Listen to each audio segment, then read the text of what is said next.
Welcome to Fiction Audiobooks. If you enjoy the content, like and subscribing would be greatly appreciated. If you have any recommendations for novels, comment below. Please join my Patreon at https://www.patreon.com/fictionaudiobook. Chapter 423, /T. The next morning, or should we say afternoon, it was then that Kaorisha opened her eyes. Why didn't you wake me up? She looked at Haru, who got her some breakfast. She was supposed to be up by 6 a.m. but now it was noon. It was way past the agreed time. I overslept, haha. Haru laughed, but there was a different reason. It is so comfortable to sleep while hugging you that I didn't want to wake up. Of course, Kaorisha knew that wasn't the real reason either. She now understood the look on Zenobia's face yesterday. She already knew I would be late. Kaorisha stood up wordlessly. She couldn't say anything to Haru since she herself wasn't able to wake up, and it is not like I can refute his words. I'll go wash my face. She was about to go, but... Don't you think you forgot something? Haru said, making her steps come to a stop. She came back and lightly kissed his lips. That was cute. Haru smiled since he spotted a light blush on Koresha's face as she slipped away to the bathroom. After a silent breakfast where Haru fed her even when she tried to eat by herself, Kaorisha left for the impromptu lab that was set up by Zenobia near the mansion while she was sleeping. Zenobia stared at Kaorisha silently as she came. Not a word. Kaorisha was embarrassed, but her tone was the same. The only thing that hinted at it was her slightly red ears. Then let's start with this. Zenobia shook her head with a smile. She wasn't going to tease her anyway. Kaorisha nodded without any expressions, but then she noticed something. You look like you have something to say, Zenobia. Oh, was it that obvious? Zenobia smiled wryly as Kaorisha nodded. Everyone knew that it was something unique to her, even if Kaorisha made it sound like it was a common skill people had. I'll talk about it during lunch. Zenobia just steered the topic away for now. So, are we rebuilding the existing ones or making completely new ones? She asked, since depending on that the time and effort would vary a lot. We are rebuilding the original ones, Kaorisha said. What they had to do was change the energy consumed by the generator, and for now they didn't need to change much of the original design. And above all, they didn't have the time for that. The electricity from outside the city has been cut off thanks to the barrier. Kaorisha knew that this barrier was only allowing air and water inside the Soul Dome. Other than those, nothing else could come inside, or go out for now.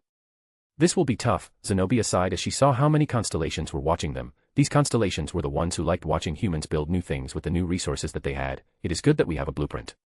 It was provided by a constellation this morning who was interested in seeing us build it. Kaorisha nodded. She was notified about it by Zenobia this morning. It was just that she only checked it on her way to this place. But why would a constellation help them?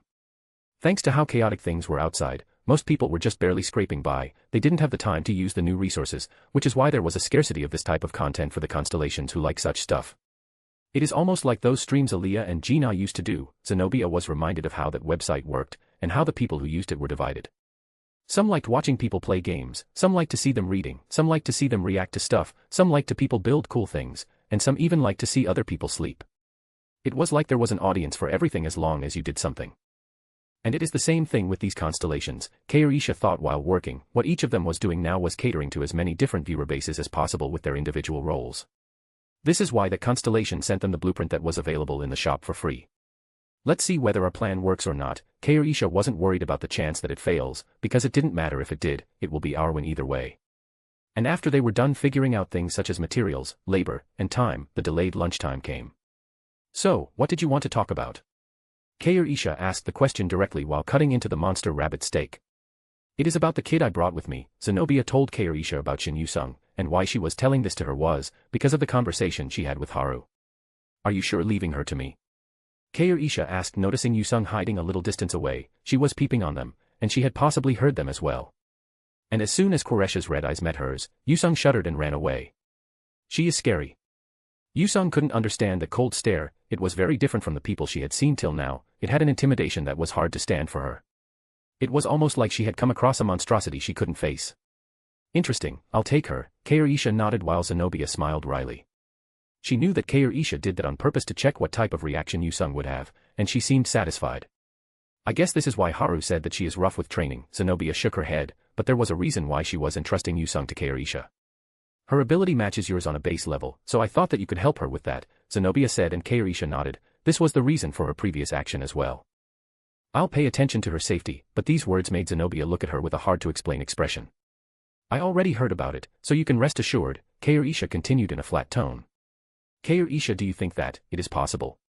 Zenobia asked a question that had been on her mind from the moment she heard that Yusung was a future disaster. It could be. I can't deny your worries for certain after I heard what the guy tried to do, Kair-Isha mentioned Yoonhyuk, and this made Zenobia frown. This was the exact reason for her worry. So, it can happen, is that what you are saying?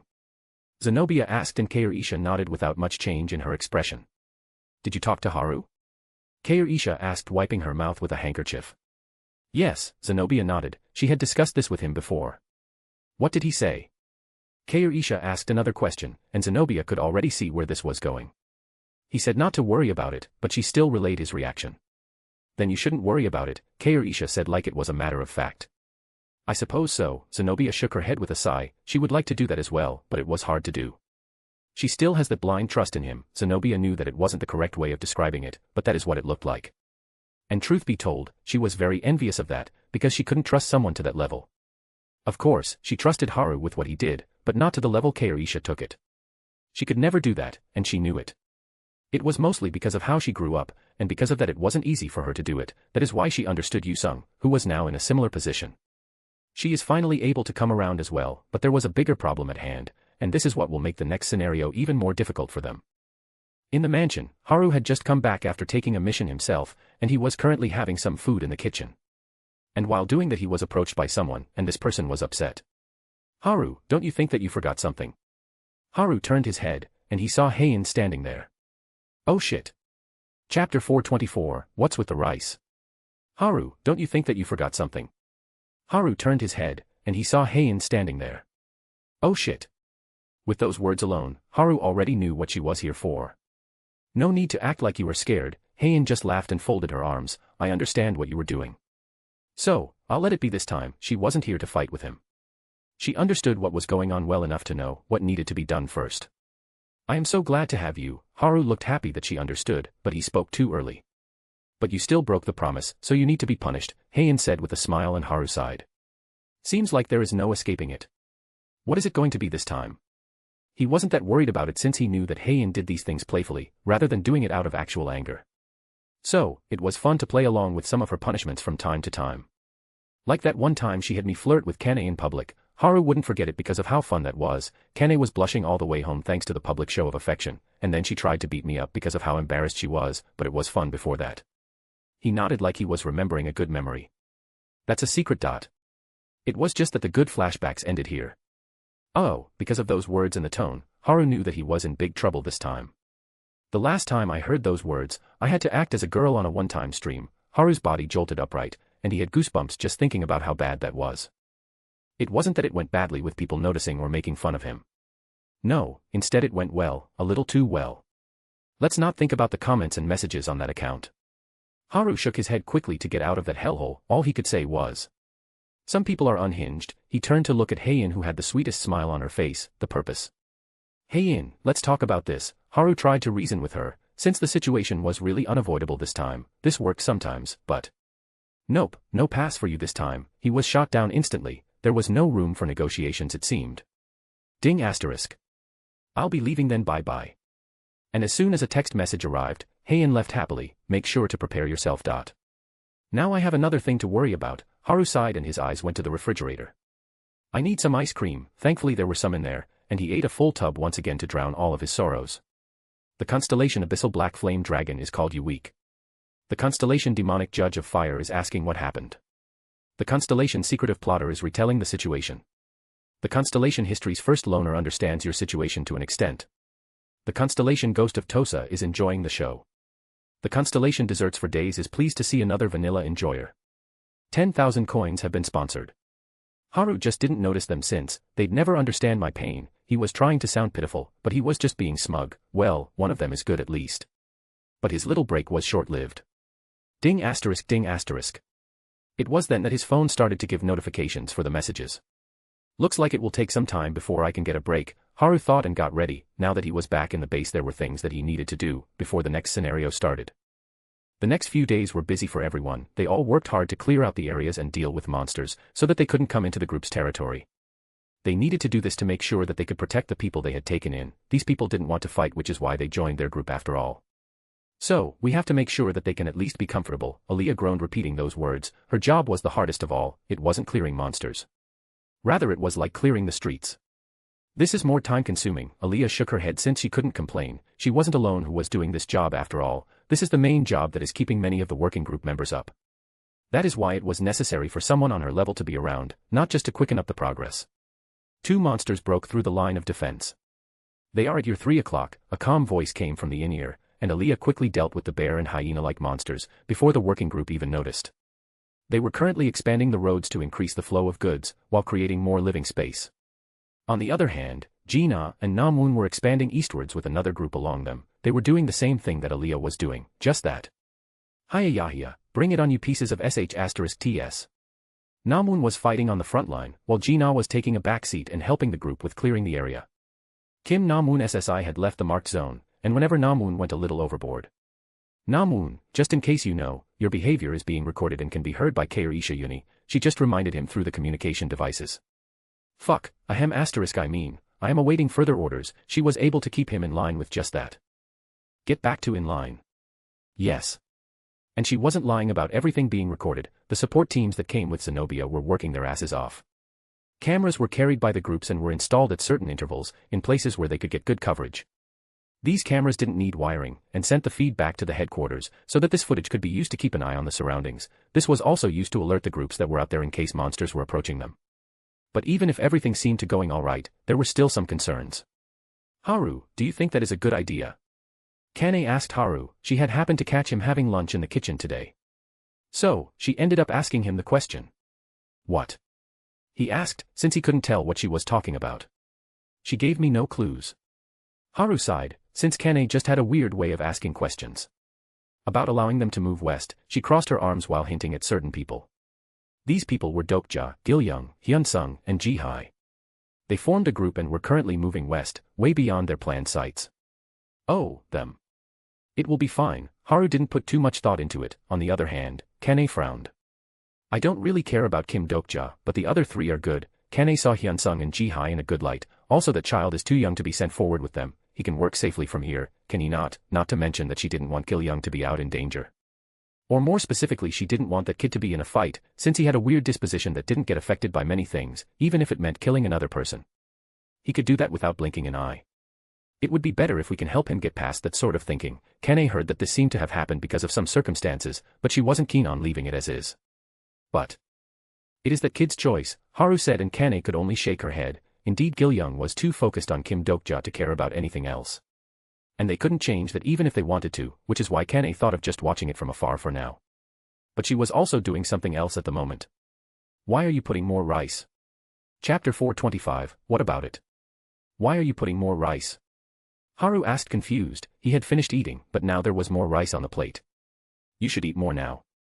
Kane didn't look at him and turned around. You'll need it since you are running around so much. Haru stared at her back for a while, before smiling. Get me some curry as well then, he said, and she quietly took the plate, then brought it back with a generous amount of curry and rice. Why does it feel like she added more? There was no need to question, since she had indeed done that. And he understood what was going on. It is really tasty. Did you get a new awakening while making it today? Haru asked, and Kane's eyebrows twitched. I didn't ask you about the taste. Also, how did you even know that I made it? She was flattered on the inside, but as always didn't show it. Don't you think it would be weird if I don't know that you made it? Haru's words caused her to be stunned. Why does he? But she tried to play dumb, even if her heart was beating faster. It is my favorite after all. It was just that she couldn't do that for long, as he proceeded to be extremely clear about what he meant. You, stop talking while eating and eat. Kane just turned her head. It was still embarrassing to be talked to this way because she knew that he was just honest. I'll be outside, tell me if you need more. And staying in front of him in this state will only invite more damage. I will definitely need more, Haru said cheerfully as she walked out of the kitchen, almost stomping her foot. He really needs to put a cork in it. Kane's face became a little red, as she waited outside just in case he really needed more. And that day Kane made Haru eat the entire pot of curry with tons of rice and grilled monster meat, along with the salad. But this became a problem for some who came after he had left. Where is the food? Gina and Aaliyah were confused. They didn't find anything in the kitchen when they had just come back after a few days. This wasn't normal because there are unwashed plates and pots there. Someone recently ate. Jinan noticed it immediately but... Ugh. Aaliyah groaned. All she wanted was some tasty food after the hard work, but there was none here. What are you guys doing here? It was then that Kane came back sensing someone in the kitchen. I forgot to wash the dishes, that's all. Kane thought to herself when she saw that it was these two. Why do you look disappointed? Gina couldn't help but comment looking at Kane's expression, but it was soon forgotten thanks to her grumbling stomach. Where is all of the food? Well. Haru ate it all. Are you guys hungry? Kane asked and Aaliyah nodded. She was so hungry that she didn't even have the power to speak at the moment. This is why we wanted you two to learn cooking. Kane looked at the two, and this normally wouldn't been the start of the sermon, but... They must be quite hungry, she thought looking at the two. They were only able to stand because of their combined support, and from what she had heard they were working quite hard these days. I'll just let it slide for today, they better be grateful.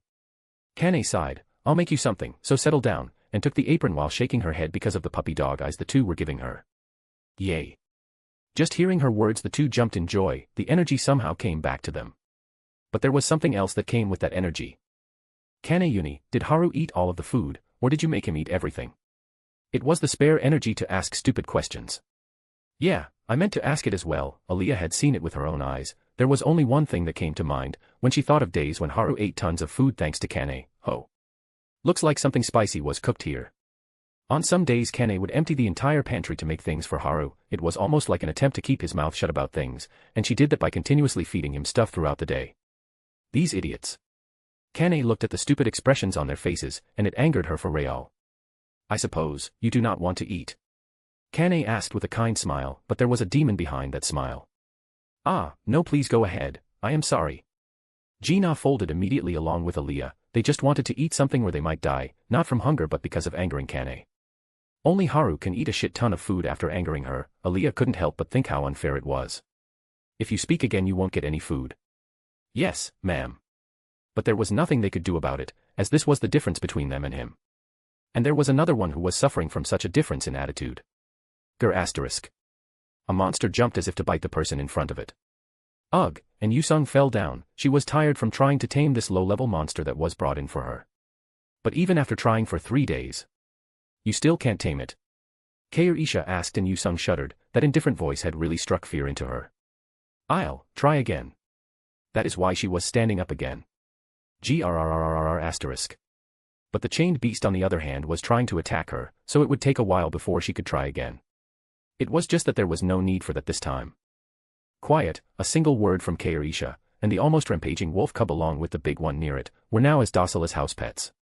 This is why I was told to learn from her. Yusung was against the idea of learning under Kair-isha after what happened before, but she understood why Zenobia did this. To think she said that this wasn't even her specialty. Yusung felt like that jab was taken intentionally, as she reminded her of it every day, just like she was about to do it in a few seconds. No, you can stop, but the words were different today. What? Why? Yusung asked in shock. Was Kair-isha giving her a break? No way.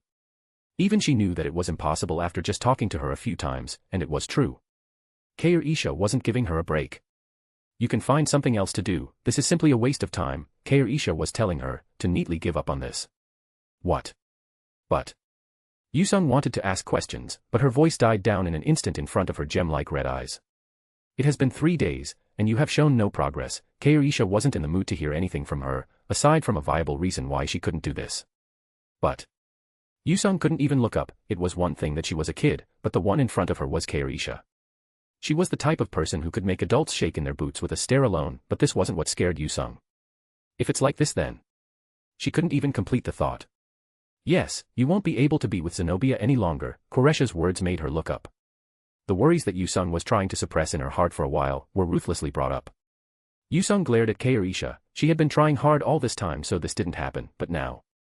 If you have something to say, speak up. Kair-isha didn't look like she cared, or else I'll take it as you have accepted it. She had other things to do, rather than taking care of a kid who had given up. Young age can only shield you from so many things. Kair-isha knew of it better than others, that is why she wouldn't accept a reason like that. And if Yusung had already fallen into that thought pattern, then it was time to change the thought process. Just being a young child won't protect her in the current world, it would make her an easy target. I don't want that. Yusung barely mouthed those words, unaware of what Kair-isha was thinking behind that cold face. I think I told you to speak up, Kair-isha continued flatly. This made tears gather in Yusung's eyes, as there was not a lick of sympathy in those words. But Yusung clenched her hands, she refused to cry right now. I don't want that. She shouted. Yusung didn't have anyone aside from Zenobia now. So, she didn't want to lose that bond as well. Normally, this type of declaration will work, as the person who hears it will take that determination and train the kid. Well. What about it? Chapter 426, Tolerate. I don't want that. She shouted. Yusung didn't have anyone aside from Zenobia now. So, she didn't want to lose that bond as well.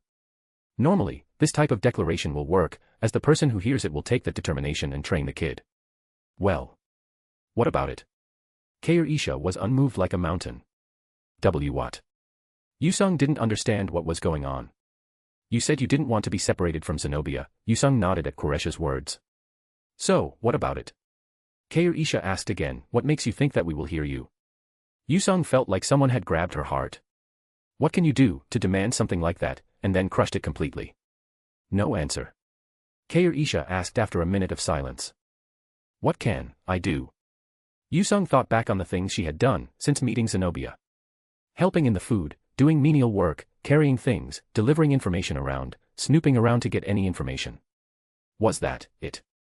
Yusung felt like everything was going dark, everything she had done could have been done by someone else. The only thing that set her apart was her skills regarding taming, but she had failed to even do that. Then what did she do exactly? Zenobia can replace her and no one will care, because she wasn't important enough to be remembered. She was just another child that Zenobia took in out of pity. This is why she couldn't answer Koresh's question at all. Because if she did. When you meet someone, you have two options. Koresh's words jolted her out of her thoughts. You can either support them with their burden, or become the burden. No. Yusung glared at Isha, but that was all she could do. And right now, you are the burden. She couldn't stop Isha from speaking. Ugh. Yusung couldn't hold back the tears anymore. You said you wanted to be with her, Isha continued flatly with a single change in her expression. You can cling to her, and I am sure she will allow it. Stop. Yusung gritted her teeth, but she couldn't refute it. She knew it was possible, and that is why it hurt that much more. But will you be okay with that?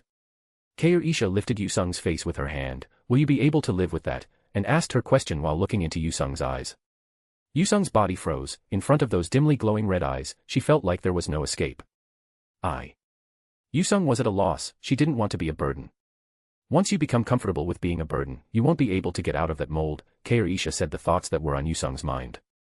I can't do that. Yusung knew what happened to people who were a burden. She had seen it herself before she met Zenobia. I don't want to be cut off. Of course, she knew that Zenobia wouldn't do that to her, but... You're a pain, get lost. Just imagining her getting fed up one day and saying that, it was painful enough for her. I don't want to become a burden, Yusung said while wiping her tears. It was the last thing Yusung wanted to end up as, which is why she was working. She knew that learning from Isha would help her give her enough power to actually support Zenobia. But it didn't work, and most importantly. Good luck with that, I suppose, Isha said flatly and stood up. What? Yusung was once again stumped. Did you expect me to teach you or something? Isha tilted her head, as Yusung felt irritated by that personality of hers. But because of that personality, Yusung knew one thing. No, Yusung stood up. I'll make you teach me. Her face was full of determination. I will not end up that way. Yusung knew that if she could get Koresh's attention, then she would be able to become stronger. I won't be the burden. Yusung always wanted to help Zenobia, which is why she did the smaller tasks. But it was her mistake to think that this would be enough. It was just that now she knew what she had to do. Just shouting won't work, Isha sighed. If you are done by tomorrow morning, then I'll continue to tolerate you. She turned around and was about to leave. I'll do it by evening. Yusung said looking at Koresh's back. That's passable, Isha spoke without looking back, and walked out of the tent. And outside she found someone looking at her with a smile. If you are that worried about leaving her in my care, then find someone else, Zenobia smiled wryly hearing that. There was no way she wouldn't be worried. It is as he said, Zenobia remembered Haru's words, but there was something else as well. I was just curious, she explained trying to defuse the situation, but, really, I don't know how to thank you. Zenobia didn't expect that it would work. But there were some things she had failed to consider. I didn't really do anything, Isha shook her head. I was just talking to myself. Isha. Zenobia stared at her with wide eyes, and before she could say anything else. Let's go, we still have work to do. Isha started to walk towards the mansion, like nothing happened. She really? Zenobia sighed but also followed after glancing at the tent. Thanks, Yusung, because of you I can now partially understand what is going on. And this tense, yet carefree attitude continued for a few more days, until only a single day remained before the next scenario. The past few days have been quite hectic even without the scenario, Dokja sighed. In just the past few days he had somehow worked harder than he had done before this. We even hunted down one of the catastrophes. Dokja still remembered the frown on Younghyuk's face. He must be pissed about that, huh? At least it shows that he isn't a complete jerk. Dokja shook his head while muttering. It took him a while to understand what Younghyuk planned that day. As for how he found it out. Is there something on my face? Seolwa asked calmly, but there was a little anxiousness in her voice. Ah, no, Dokja shook his head, and Seolwa looked at him suspiciously. Maybe I should check it once. The reason she was thinking about this was simple. They were on their way to somewhere. Everyone must have gathered there already. Let's speed up. Hyunsung was showing his old habits already. Bah, it'll be fine. Ji-hai diffused his seriousness in an instant, but I want to go there and meet the unis. Though she had her priorities as well, so where were they going? They were on their way to meet with Haru and the others today, and the reason for that was quite simple. The sub-scenario, survival activities, has been completed. You guys have good timing, his voice was heard as soon as the prompt appeared in front of them. They had reached their destination, the registration office where Haru and Keirisha were waiting alongside a few others. Yeah, how can you keep His Majesty waiting, He-won said seriously. She appeared angry over this, but didn't you just arrive? Haru narrowed his eyes, and He-won was ready with a rebuttal. I was doing an important task, she said, wiping the sauce away from the corner of her lips. Enough food for extra energy so that I can protect His Majesty. Sure, Haru blinked a few times and just shook his head. He-won probably wouldn't let this joke go no matter how much time passes. It is quite funny, Heian smiled. She enjoyed this joke the most for several reasons. Ah, come on Uni, you didn't get any for me. Gina on the other hand complained, while He-won whistled while looking away. Ugh, I was hungry. She couldn't help it since she couldn't get any lunch today. It gets lively as soon as you see them. Dokja thought that he would go crazy if he stayed with Younghyuk any longer. He barely speaks, much less jokes. No, I think it would be weird if he actually started joking all of a sudden. Dokja had chills just thinking about it. But of course, there was someone here who had a low tolerance for this. You can eat later, Keirisha spoke sternly, and Gina could only nod obediently. See Hyunsung, there weren't any issues, Dokja whispered to Hyunsung, who nodded with a relieved expression. And as if waiting for that moment, someone appeared in the skies above them. I must have kept you all waiting. It was none other than Paul. Did you enjoy your survival activities? And he was smiling. What's gotten him in a good mood? Dokja thought as the Dakibi continued. At long last, the fifth scenario which you've all been waiting for, will begin soon. Chapter 427, Crazy Attention. At long last, the fifth scenario which you've all been waiting for, will begin. He announced, spreading his arms. But I assure you that this scenario will be well worth the wait. It was easy to tell who he was addressing with that. He is trying to hype up the constellations. Dokja could already see the bureau in chaos because of the way scenarios have progressed in Seoul Dome. At least he is a decent actor. Haru smiled looking at Paul, and it was caught by the Dakibi causing his smile to falter. It was just that. It is great that you all have been able to defeat 3 disasters out of the 5 out here, but compared to the last one, he just ignored Haru and continued his speech, will make the others look like mere child's play. Well, we don't know what a disaster is like, He-won shrugged while looking at Haru, because someone stopped us from finishing it. Getting the news of the 2 disasters being defeated back to back, some of them wanted to just end the disaster that was with them, but you all agreed to let it be. Haru seemed against that decision. And that may have been a good move. Dokja knew that because of the penalty that came with prematurely hatching a disaster. The disaster of questions is something we need to end as soon as it comes out. Giving it some minutes can be disastrous, Dokja thought looking at the conversation in front of him. So in a way, he was happy they went with this plan. It wouldn't have made much of a difference. Haru SSI already has the skill needed to deal with the disaster. Ah, yeah, there was a vote for that. He-won looked like she forgot about it. Let's keep that for later. Keirisha held herself back, since for now she needed to absorb the information that Dakibi was giving out. But worry not, there are beings out there who pity the situation you're in. Paul said loudly as more Dakibis from Seoul Dome appeared behind him. So now, Paul snapped his fingers with a gleeful expression, we'll begin the second support selection. Support selection. Choose your supporting constellation. The chosen constellation will be your reliable support. Yes, finally, one of the guys wearing an apron shouted excitedly outside of the restaurant. I can finally get a chance to earn more, one of the guys wearing dusty clothes spoke with glee. I can finally join the combat group. And there were many people like them all over Seoul. The reason why they were that happy was because they were offered a supporting contract from a few constellations. But they would all feel like dying if they went over to the registration office. Look at how many offers I got, Gina said proudly while pointing at the golden dust particles around her. There are at least 30. The number of particles hinted at the number of constellations that have sent the offers to her. Looks like I've got more, he one said cheekily. No, I clearly have more. Gina didn't look happy with that. Oh. Looks like we'll need to settle this, he one said with a smirk, and Gina nodded with a smile of her own. Yes, we need to end this, and I need revenge for my extra spicy meat wrap. Gina also got in a ready position, and both players ready.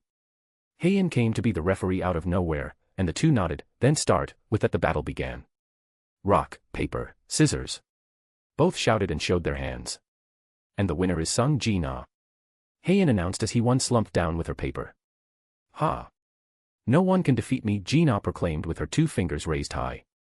Kook, I'll come back, just, you wait, he one groaned with a new determination. Those idiots. Kane sighed looking at them. Who cares, it is not like we are signing a contract, and Aaliyah also had the same thought. Besides, if there was anyone who had the most contracts, it was clearly, looks like things are working properly. She thought looking at the numerous golden lights swirling around Haru and Keirisha.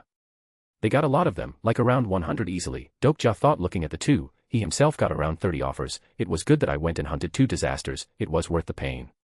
Thanks to that he was able to get a considerable amount of attention, while also farming the coins. But there was something that nearly made his eyes pop out, when he was scrolling through the list of the constellations that offered him a contract. 10. Father of the Rich Night.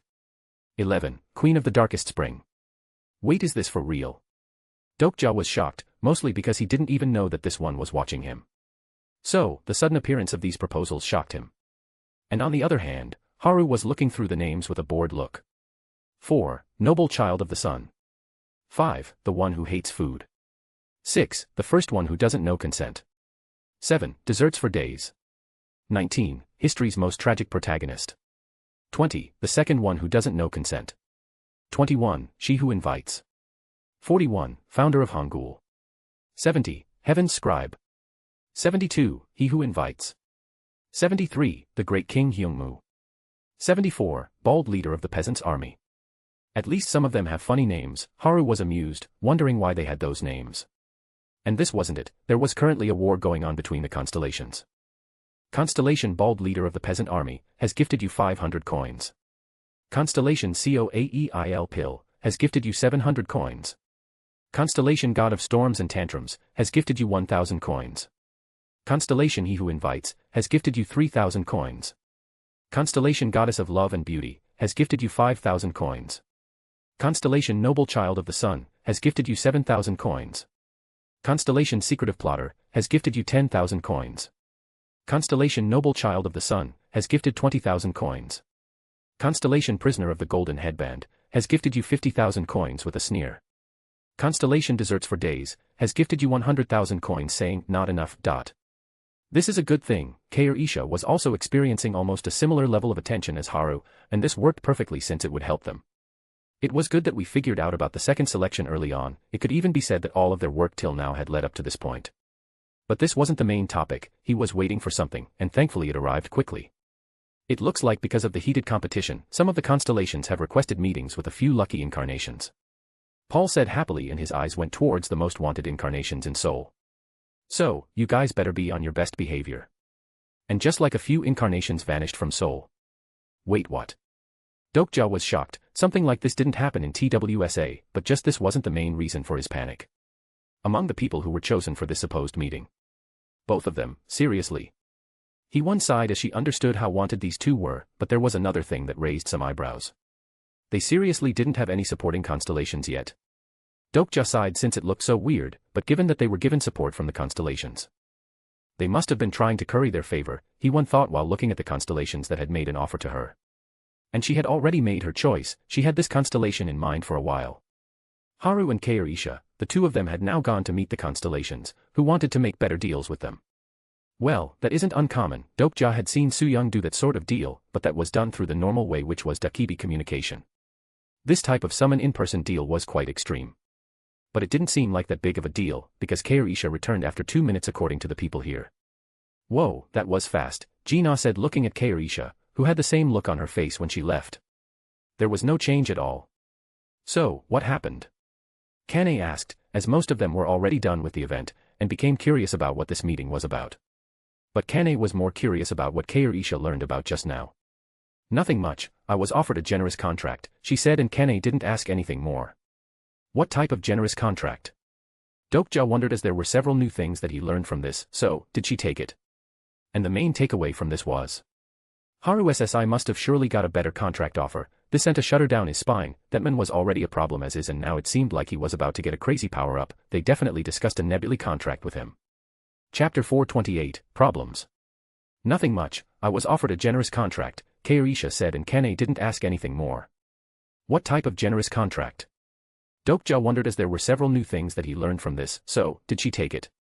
And the main takeaway from this was, Haru SSI must have gotten a better contract. This sent a shudder down his spine. That man was already a problem as is, and now it seemed like he was about to get a crazy power-up. They definitely discussed a nebulae contract with him. Maybe Koresha SSI got the same type of contract. Getting supported by a single constellation was great, but what if one was contracted to the entire nebulae? They would have skills and stigmas from the entire pantheon available for use.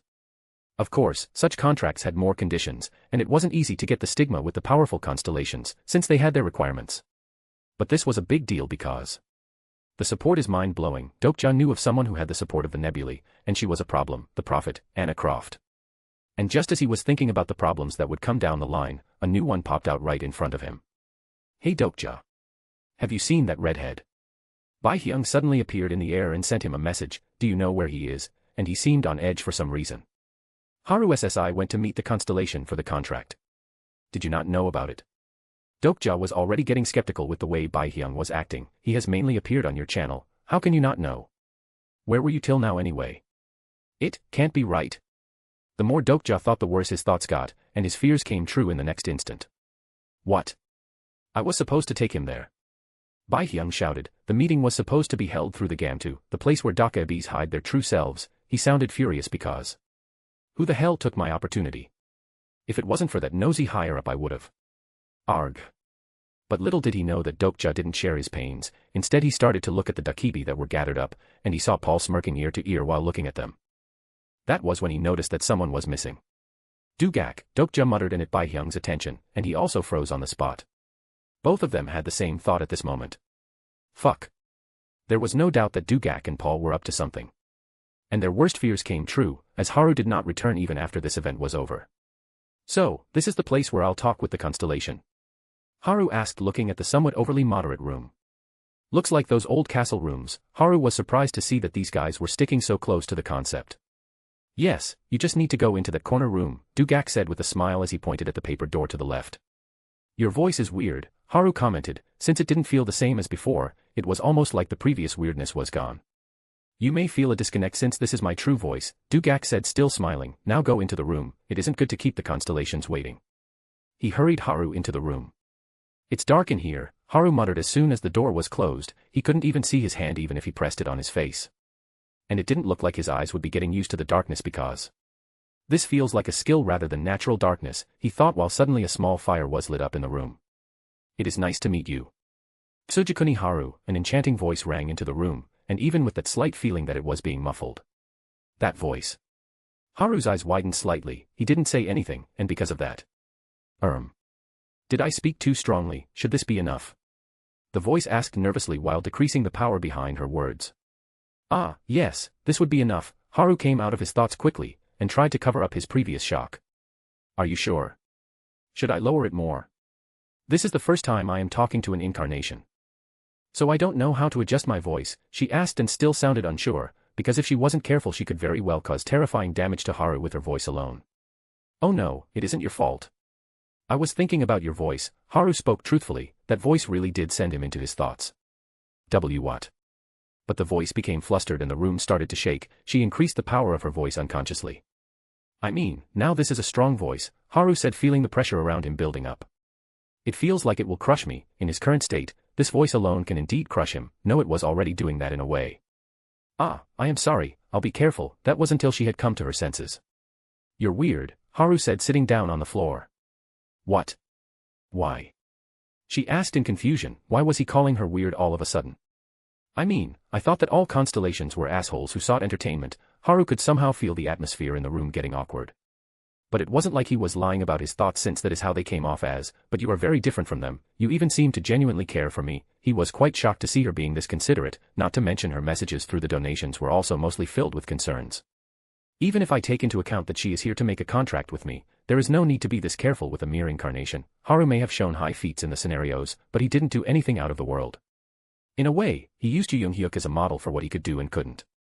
That is how he was able to somehow thread the fine line till now. It was a good idea to get the info on his level repeatedly, Haru thought as the voice was silent. He didn't what she was thinking, but he at least knew that she wasn't here with ill intentions. It is only natural to be polite, respect begets respect after all, she said, trying to get her flow back, and Haru didn't mind that. Because if that didn't happen, they would be stuck here for a while, which wasn't something he wanted. So, you must already know who I am, right? She asked, and Haru nodded. He indeed knew who she was. That saves me the trouble of going about this in a roundabout way then, and slowly but surely the dignity was returning to her words. Yes, I also don't want to check what will happen if you tell me your name. Haru had a hunch and he shot it, and luckily enough he was correct. Yes, it certainly wouldn't be good at this time, she agreed with him. That is why she was relieved that he already knew of her. So, there is a chance that it will be okay later? Haru asked, trying to connect the dots on his own. I didn't tell you anything, you figured it out on your own, she spoke with a tinge of happiness in her voice since he could get her message.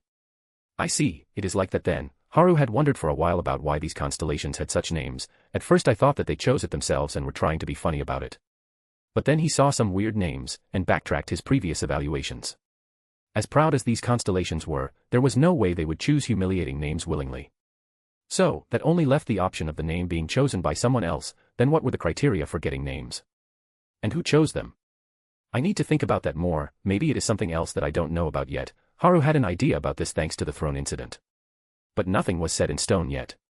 Then let us move to the main topic, the noble child of the sun said, and Haru nodded. It was about time to talk about the reason they were here for. I want to offer you a contract, and not just from me but from the entire Takamagara. Chapter 429, Don't Want to. Then let us move to the main topic, the noble child of the sun said, and Haru nodded. It was about time to talk about the reason they were here for. I want to offer you a contract, and not just from me but from the entire Takamagara, she said seriously. I will make sure that you are supported in what you need to do. And if you want, I can also make other members of your group have contracts in our nebulae. So, you want to make a contract with my whole group? Haru now understood why he was summoned, and more importantly. Did they approach Kei or Isha separately? Haru smiled slightly. That means it worked out, but his smile was misread by the constellation. It isn't that I made such a plan, but I am doing this so you can have peace of mind, she said, and Haru tilted his head. What is she getting at? Haru could feel like this topic was troublesome, because of the way she said it. You should already know that Olympus is after your group, she said, and Haru nodded. They weren't after as in to kill them, but to recruit them. I did get that interest report from Bai Hyung. Haru had seen that Nebula, who spent the most coins donating to him, was Olympus.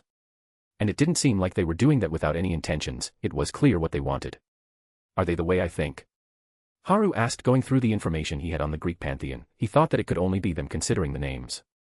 I can assure you that they are worse. She sounded disgusted just by talking about them. They are shady with their contracts and have little regard for their incarnations. And worst of all, she hesitated at the end. Worst of all. Haru played innocent to get the information, and sure enough, it worked. They get amusement out of taking sexual liberties with their incarnations. She sounded embarrassed to speak about it, but looking at Haru, she continued, since she didn't want him to mix in with them.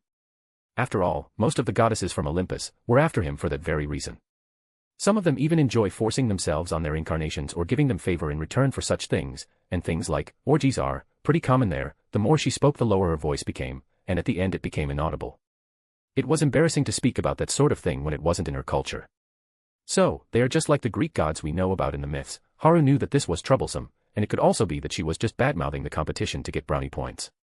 But that wasn't the issue here. The Greek may have been the one who spent the most coins on them, and it just so happens to be that her nebulae came in second, and the third was Eden. Haru remembered the list, so he knew that she must have spent a good amount of coins to get this meeting going before others. You spent a lot of coins on me. Haru knew that if he went for the individual constellation who sent the most coins to him, do you have something similar in mind? Then noble child of the sun triumphed over all. But right now desserts for days is a close second. That guy just dropped 100,000 coins like it was candy. This is why he was kind of surprised to not see that guy meeting him. So, how did he know that noble child of the sun was the one who sent the most coins to him? Did Bai Hyung tell him? No, that guy just gave me info on the nebulas. Haru could see that even that took a significant amount of effort for the guy, so there was no way he would be able to get the info for every constellation. Well, it wasn't impossible, but even the one he made looked like it was hastily done, and there is no way he would do such an in-depth one without asking for anything in return. Haru already knew that Baihyung was trying his luck. And the main reason Haru didn't need to get the list from Baihyung about the constellations was that he already knew all about it. I kept a record in my mind. He had been doing this from the start because he knew it would be useful down the line. This was the reason he never asked the Dakebis to shut off the notification option. And while he was thinking about this, his conversation partner came out of her shock. Oh, of course not. The sudden shout from her brought Haru out of his thoughts immediately. Oh, Haru was just saying that in jest, but he didn't think it would get such a strong reaction. I wouldn't do something like that. She seemed angry but not at him. Those bastards are giving me a bad name. She was angry at the Greek gods since because of them, she was seen as a predator as well. Well, I am sorry for saying that. Haru apologized by bowing his head slightly, and that sincere apology seemed enough. Ah, no, I am not angry at you, and it seemed more than enough, as she quickly reassured him. I see, I am still sorry, I shouldn't have been so insensitive, Haru said again, and the voice sighed in defeat. I said it is fine, you must be going through a hard time as well, she said, thinking of the scenarios. No matter how a person seemed on the outside, those experiences must have made it hard for you to trust others, only they knew what was going on inside. That is why she didn't take offense to that, as she had seen what was going on around him. Haru just stared at the fire in front of him. Well, I know I can trust you, before he broke the silence. The voice was flustered yet again. It is nothing, Haru shook his head, about the contract. And brought up the main topic. It is all right, I understand. She seemed to have calmed down quickly after hearing him. It wasn't hard for her to understand what he meant. No, in a sense, she already knew of it from the beginning. It makes me feel quite bad after you spent so many coins. Haru wasn't going to make this contract, but he knew of one thing. Well, if you feel bad about it, maybe consider it in the future, she said, being a little hopeful as Haru nodded. I might, and that seemed to mark the end of their meeting. The end of the official meeting anyway. So, what type of tea do you like? She tried to think of questions to keep the conversation going. Matcha, Haru answered without any qualms, and this sudden conversation kept going for another few minutes or so. Then, this seems to be the limit, she said, and Haru nodded. Thank you, he spoke while standing up. I didn't really do anything, she said, she had just wasted time, that was all there was. I don't think any other constellation would do that, Haru said, catching her attention. It was weird how she was doing this much when he had refused her contract. Ah, well, even she knew that it was true, and that is why. Do I still look suspicious? Her mind started to go in all the wrong directions. Is that why he asked whether I was after his body? Maybe I shouldn't have let the curiosity get the best of me. And it seemed to be getting worse, but not for long. If I ever make a contract with any constellation, it will be with you. Haru's words rang into the empty room. And it caused her mind to blank out. Whoosh asterisk. The fire was immediately extinguished and the room returned to its former state. It looks like the time has truly run out, Haru sighed, looking at the dark room. He turned around and walked towards the door with his memory alone. He opened the door and walked out. In front of him was Dugak. So, did you make the contract? He asked with a smirk. And why should I tell you again? Haru asked, and it soured the guy's mood. Hey, you seem to think too highly of yourself, but in the end Dugak smirked, and started to poke his finger in the air. Is he doing that? And Haru's guess was correct. TCH, so you didn't make a contract. Dugak clicked his tongue, and his face was getting scrunched up just thinking about his loss. Why? Did you make a deal or something? Haru asked with a smile, and Dugak frowned. How does this guy know? Dugak was a little skeptical, but he decided to let it slide. What can he do even if he knows? Well, there are still other constellations who want to get in touch with you. Let's try them, Dugak said while doing something in the air again. So, he is using the system panels after all. Haru wondered, to what extent can a Dokakebi use the system? Don't want to. Chapter 430, Understanding. Well, there are still other constellations who want to get in touch with you. Let's try them, Dugak said while doing something in the air again. So, he is using the system panels after all. Haru wondered to what extent can a Dakibi use the system. Well, he was going to find that out himself. Don't want to, that is why he declined cleaning with a smile. What? Dugak glared at Haru, who simply continued to smile. The time for this event is up. Haru had to remind this guy about that. Since the time had ended, he should be sent back without any questions. That doesn't matter, you need to meet other constellations who want to make an offer to you, and sign a contract with one of them, Dugak said, and Haru tilted his head. What would you do if I didn't do that? Before taunting Dugak again with an annoying smile. You. Dugak was about to lose his temper, but someone else came into the room causing him to stop. What is happening here? Paul arrived with his flat expression now that the event was over. He wanted to see how things were progressing here. Why haven't you gotten him to sign a contract yet? But looking at the situation, he scowled at Dugak. He's refusing to comply. Dugak visibly shrank in the face of that reprimand, and there was no way he wouldn't since Paul still had more authority than him. You can continue your hierarchy establishment later, send me back first. Haru looked bored at this bullshit. He had more things to do rather than look at this. You want to leave? Paul stopped glaring at Dugak and turned to look at him. What made you think that I want to spend time with you guys? Haru's smile irked Paul, but he didn't get angry. So the monkey knows jokes, huh? Paul smiled as well, because at this moment Haru didn't seem to realize his position.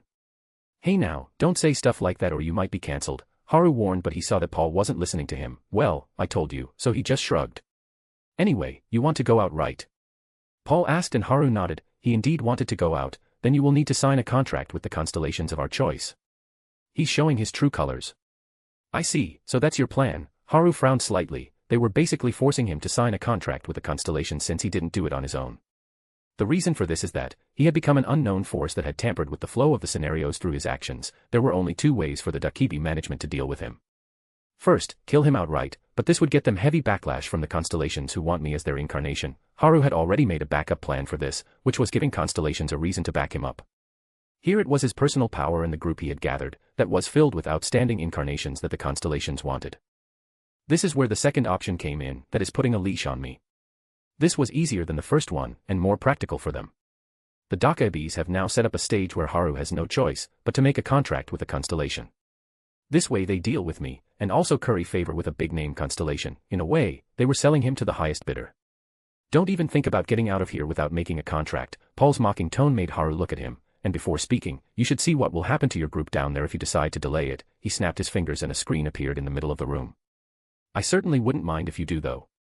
It was Bai Hyung's channel, a live broadcast of Haru's group. What is happening? Jina was the first one to question it. Why hasn't he come back yet? He-won was next as the unease was clearly shown on her face. Hey, you Dakabis, don't you know anything? Ji-hai turned to look at Bai Hyung, as Sang-ah was standing in the back with her eyes closed. A few of them are indeed losing their cool, Haru thought looking at the screen, and then he turned to look at Paul. Who gave you the biggest offer? He asked after a little pause. Ho. Finally understanding your place, are you? Paul looked ecstatic at the sudden change. I knew this would work. Paul had to go through a lot of trouble just to set this up. The management already seemed dissatisfied with the complaints from some of the constellations. These were the ones who didn't like the lack of difficulty in Soul Dome. That is why Paul's suggestion worked nicely. He was able to set the stage under the guise of making things more interesting.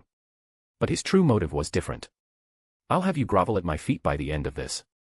And that is why he was not planning on making it easy for Haru. He was planning on using this opportunity. A mere slave like you doesn't need to know anything. Paul spoke coldly. Just shut up and go into that room to continue your conversation. He needed to show Haru his place, or so his plan was. Continue. But Haru seemed unaffected by this sudden change in tone. So, the one who paid the highest amount of coins was noble child of the sun. In contrast, he smiled. You can keep your calm facade going, I suppose. Paul scoffed. Don't make me force you in there. Yeah, do it, Haru said, and that seemed enough to enrage Paul. What? Didn't you understand what I just said? He really wasn't having any of this. I understood you clearly. Haru shrugged and sat down on the couch in the corner of the room. I will not let you go if you don't make a contract, and I will even force you inside the negotiation room. That is what I mean, right? If you understand th. And I am telling you to do it. Haru spoke calmly as he cut Paul off. Just know that I'll tell them about your behavior, and I don't think they will mind doing me a favor or two. Why you? Do you know the consequences of this? Paul on the other hand was not so calm. Of course I do. You will keep me here till I sign a contract, right? Haru's voice was still calm. No, in a way, but how long do you think you can get away with that? He looked into Paul's eyes. There is a limit to everything. Isn't that how you Dakabis work with the system? Is this human crazy? Dugak shuddered looking at the mocking smile on Haru's face. If you really do that, what about your group down there? Only a madman will a risk like that, because Paul might keep Haru here for the entirety of the scenario. Worst of all, he could kill him as well. But the worst thing was definitely going to happen to the group. The disaster they will face isn't something easy. It is the worst of all disasters, someone that every other planet tried to avoid but couldn't. But Haru was not wrong. They could keep him out like this. Can we really keep him here for the entire scenario? Dugak looked at his channel, which was already filled with inquiries about Haru's absence. They can probably keep it at bay by promising the constellations with the fact that they're doing this to follow through on their promise of making sure that Haru enters a contract with them. But there is a limit to everything. Dugak was already sweating when he saw how pissed off Paul was. If he kills this incarnation off, then we would both be hung. Dugak knew that the constellations didn't care about the Daka bees. Instead, they might even look for reasons to push them off for their own entertainment. And killing a monster incarnation such as Haru was a sure way to make that possibility into reality. Mr. Paul, there is no need to get worked up over this disrespectful insect. Dugak tried to appease Paul a little. I am sure he'll come to his senses when he sees a few of his group members die. Chapter 431, Crazy. Mr. Paul, there is no need to get worked up over this disrespectful insect. Dugak tried to appease Paul a little. I am sure he'll come to his senses when he sees a few of his group members die. But it wasn't without any weight, because as things stood, it wasn't looking good for Haru's group. The top of the group was already in disorder. Damn it. There are no responses. Should we ask our constellations to look into it? They were still in panic mode. Yes, I was trying to be generous, but as expected, Paul seemed to have calmed down, but he still glared at Haru. You idiots never understand unless you are whipped into shape. That's one knife avoided. Dugak on the other hand sighed in relief. He thought he had avoided this crisis.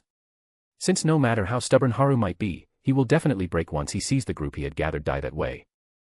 The way he had behaved so far, his current actions would just be a bluff. Dugak had seen Haru being the nice guy, and there was no way this nice would just sit back and see people getting slaughtered. But that sense of victory didn't last for long. Silence.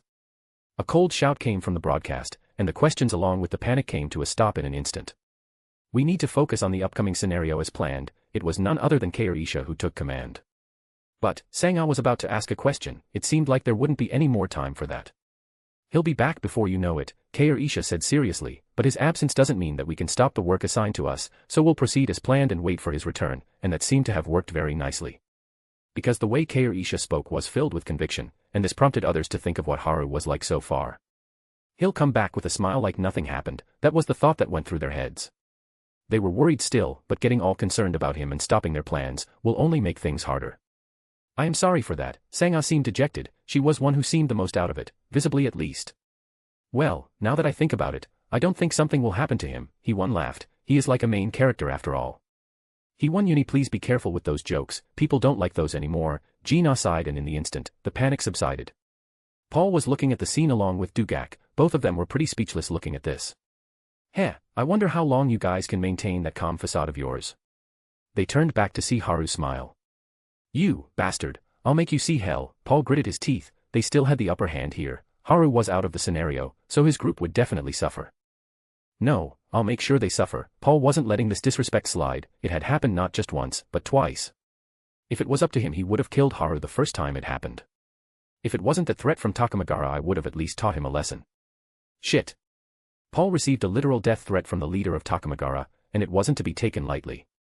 If you touch him, I'll make sure you are dealt with.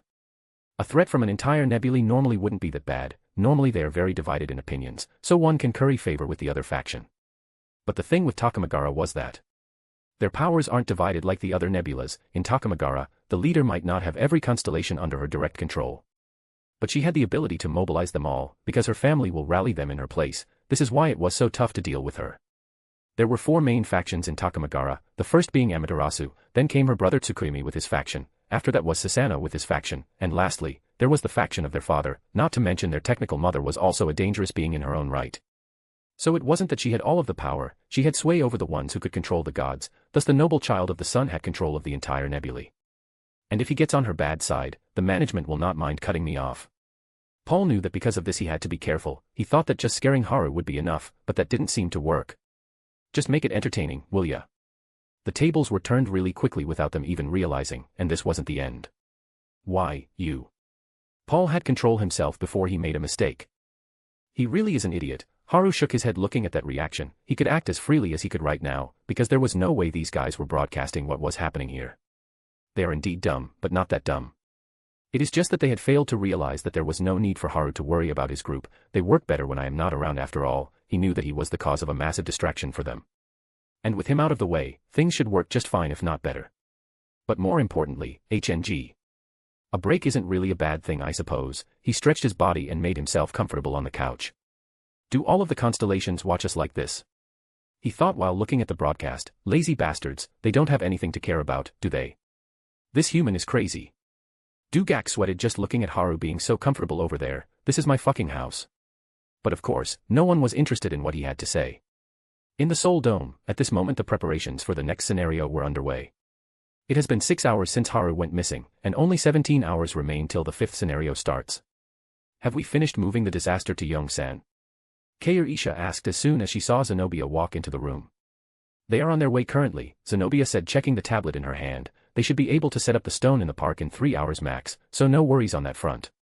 They had to make sure that the disaster was released away from their group. That is why they chose a park that had a lot of open space. Thanks to this, the first combat team can deal with the disaster by surrounding it, as soon as it hatches. What about the last disaster? Do we have its location yet? Kaoru asked, and Zenobia tilted her head.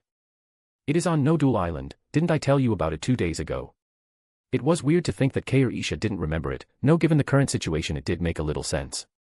I was just making sure, but Kaoru seemed to look fine, and as much as Zenobia wanted to ask a question, the timing wasn't good, since something indeed happened. Hello, Zenobia SSI, hello. A voice came from her tablet, and it was from the support team that was keeping an eye on the surroundings. What happened? Zenobia could already tell that something went wrong, because of the urgency in the voice. Even Kaoru frowned hearing that nervousness in the voice, and their inkling was correct. Young-hyuk has appeared near the sleeping disaster, he said, and Zenobia quickly looked at her tablet. The feed showed him, standing near the sealed disaster. Along with what he had done. A troublemaker stays a troublemaker till the end. Quresha's voice was full of coldness. Looks like she has had it with this one, Zenobia sighed and could only look at Young-hyuk, who was feeding sealed disaster with a meteorite.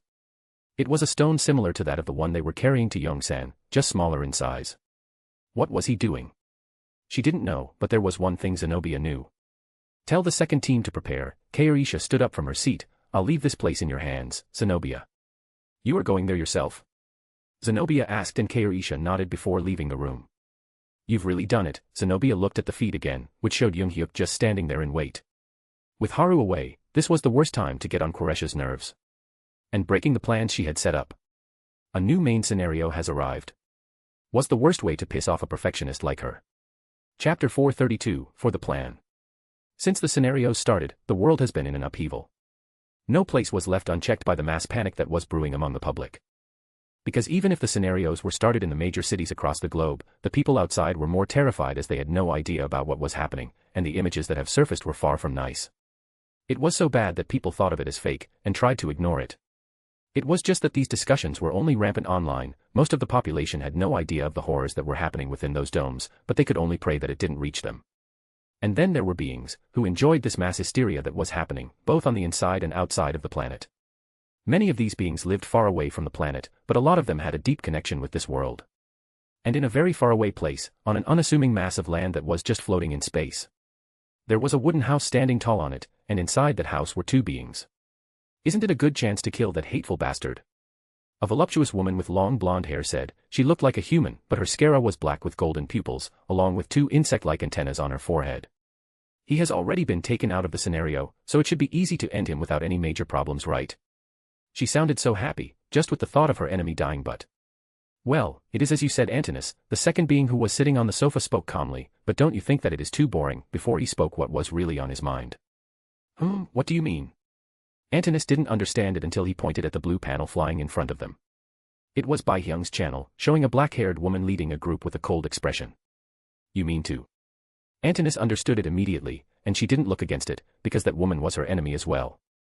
Yes, he nodded, making his red bangs flutter slightly. Well. Antinous was now deep in thought. She didn't care for such things, and just wanted to see the guy who got in her way die. Antinous, have you ever tried baking? His question confused her even more, because she had never heard of that. Well, when you are baking you need to use precise measurements, and need to know the precise timing to get the best result, he explained slowly to make sure she understood, because if you don't, what you are trying to make wouldn't be as delicious as it should be. So, you mean to? Antinous seemed to have understood what he was saying. It isn't time to take him out of the oven just yet, he smiled slightly looking at the screen. If anything, we need to raise the heat a little more. But the malice in his red eyes could not be hidden even with that charming smile. Yes, as you say, Antinous said quickly while looking away. He has indeed helped me a lot, she said in her mind. He had saved her when she was about to die, and even helped her evolve to the next level. That is how she got her current human-like appearance. The moment she saw him, Antinous knew that he was the one who could help her with what she wanted. The first time she met him was when she was suddenly pulled from Earth. It was his doing. It was just a few days ago. My, look at what they did to you, he spoke caringly to her, they must be real brutes to do this to such a beautiful specimen. What? She was more flustered at the time, and even more confused about what was happening but. To be treated this badly, having your home world destroyed, and forced to work like this just for entertainment. At that time he smiled and that was it for her, don't worry, I'll take care of you from now on. I'll make sure you get what you want and more. Those words still rang in her ears. That was a shameful time, Antinous remembered that she cried at the time, because when he spoke too kindly to her. She couldn't hold back because of the things she had been through, but I'll make sure that my plan is realized. Tinus, and news. Yes. Antinous jumped when she heard his voice from so close. Did I scare you? Sorry, he asked with the same smile, since he pretty much scared her out of her thoughts. And no, I was just surprised. Antinous tried to defuse the situation caused by her overreaction, but there didn't seem like any reason to do that. I see, but I'll be more careful from next time, it would be bad if you were scared away, he spoke in a worried tone, and it nearly melted Antinous. But this was nothing yet, because the next topic would do something worse to her. So, you said your reason for making the contract with the Star Stream was so that you can get your revenge on the Earthlings, right? Antinous nodded at that, since that is indeed how it was. And she still wanted to do that. Yeah, one of them destroyed by home. No, he trampled all over it. Antinous's body shook in anger, it was still unbearable for her since she wouldn't be able to find peace till she got her revenge. I see, but don't you have another wish? He asked and Antinous looked up in shock, like rebuilding your home. How, do you? She couldn't believe that he found out about it, because she never talked about it. I can tell from the look of reminiscence that you often have on your face, he laughed since it looked like, even she wasn't aware of making such an expression. But he knew about it. Antinous was at a loss for words, she didn't think that he would look at her this closely, her gaze just lowered in shame, but there was more to come. Say Antinous, we have quite some time before Earth's demise, he smiled lifting her face with his fingers, how about we work on the second wish in the meantime, and spoke his mind while looking into her eyes. Antinous's pupils trembled, what was he talking about? Is he saying we do that? The question that popped up in her head. It is as you think, was answered by him, of course, you don't have to d-dash. And no, please. Antinous was so out of her mind that she cut him off in a hurry, this was a rare chance, please help me in rebuilding my race. Her face was flushed but she still chose to say it. I'll be glad, he smiled sweetly and Antinous's heart started to pound at an unnatural speed. Ah. Antinous squealed as she was taken off her feet by him. Let's make use of the remaining time adequately. She was too flustered to even hear him. How do humans do it? Antinous really had no idea about what was going to happen to her but, for my plan. Yes for that. But it was already too late for her, and there was someone else who shared her fate. What are you guys doing here? Younghyuk asked looking at the group of people in front of him. They had just rushed to this place the moment they saw what he was doing. That should be my question, Kair Isha asked in a flat voice, but the slight frown on her forehead showed that she was pissed. Of course, Younghyuk wasn't able to catch it, more like he did not attempt to do that, if you are worrying about the disaster, then don't. At least he knows what he is doing, he once still sighed, because this guy was still acting like it was no big deal. What do you mean not to worry about it? Kane didn't seem to like this either, you know what effects this could have, right? Because of Younghyuk trying to hatch it prematurely, they did not have enough time to prepare the countermeasures and were now behind schedule, the teams were already determined, but they were still in the middle of deployment and with Haru missing. Things slowed down a little, but the main problem was. Who was guarding this place anyway? Chapter 433, Nuna. Things slowed down a little, but the main problem was. Who was guarding this place anyway? Kane asked while looking around, and unlike Kairisha, her anger was clear for everyone to see. It was me, and Jihai, Hyunsung said while looking away, it was hard to face her glare and because of that he also named the second person. Ajusi. Why did you drag me into this as well? Jihai shouted as Hyunsung just looked away helplessly. It was hard for him to ignore Kane's words because she reminded him of a drill sergeant from the army. Not to mention the fierce look on her face, caused everyone to think twice before they tried to disobey her. This is just bad placement, who did it? Kane looked like she had just about had it, placing just two people, Hyunsung and Jihai to boot, this was just poor. Hyunsung was more reserved and Jihai was carefree, placing these two on Nodul Island was like inviting trouble. Younghyuk practically walked through the front door without problems. Haru SSI did it. Hyunsung answered and Kane fell silent for a second. You really were about to take it up with the one who placed them here, right? What will you do now?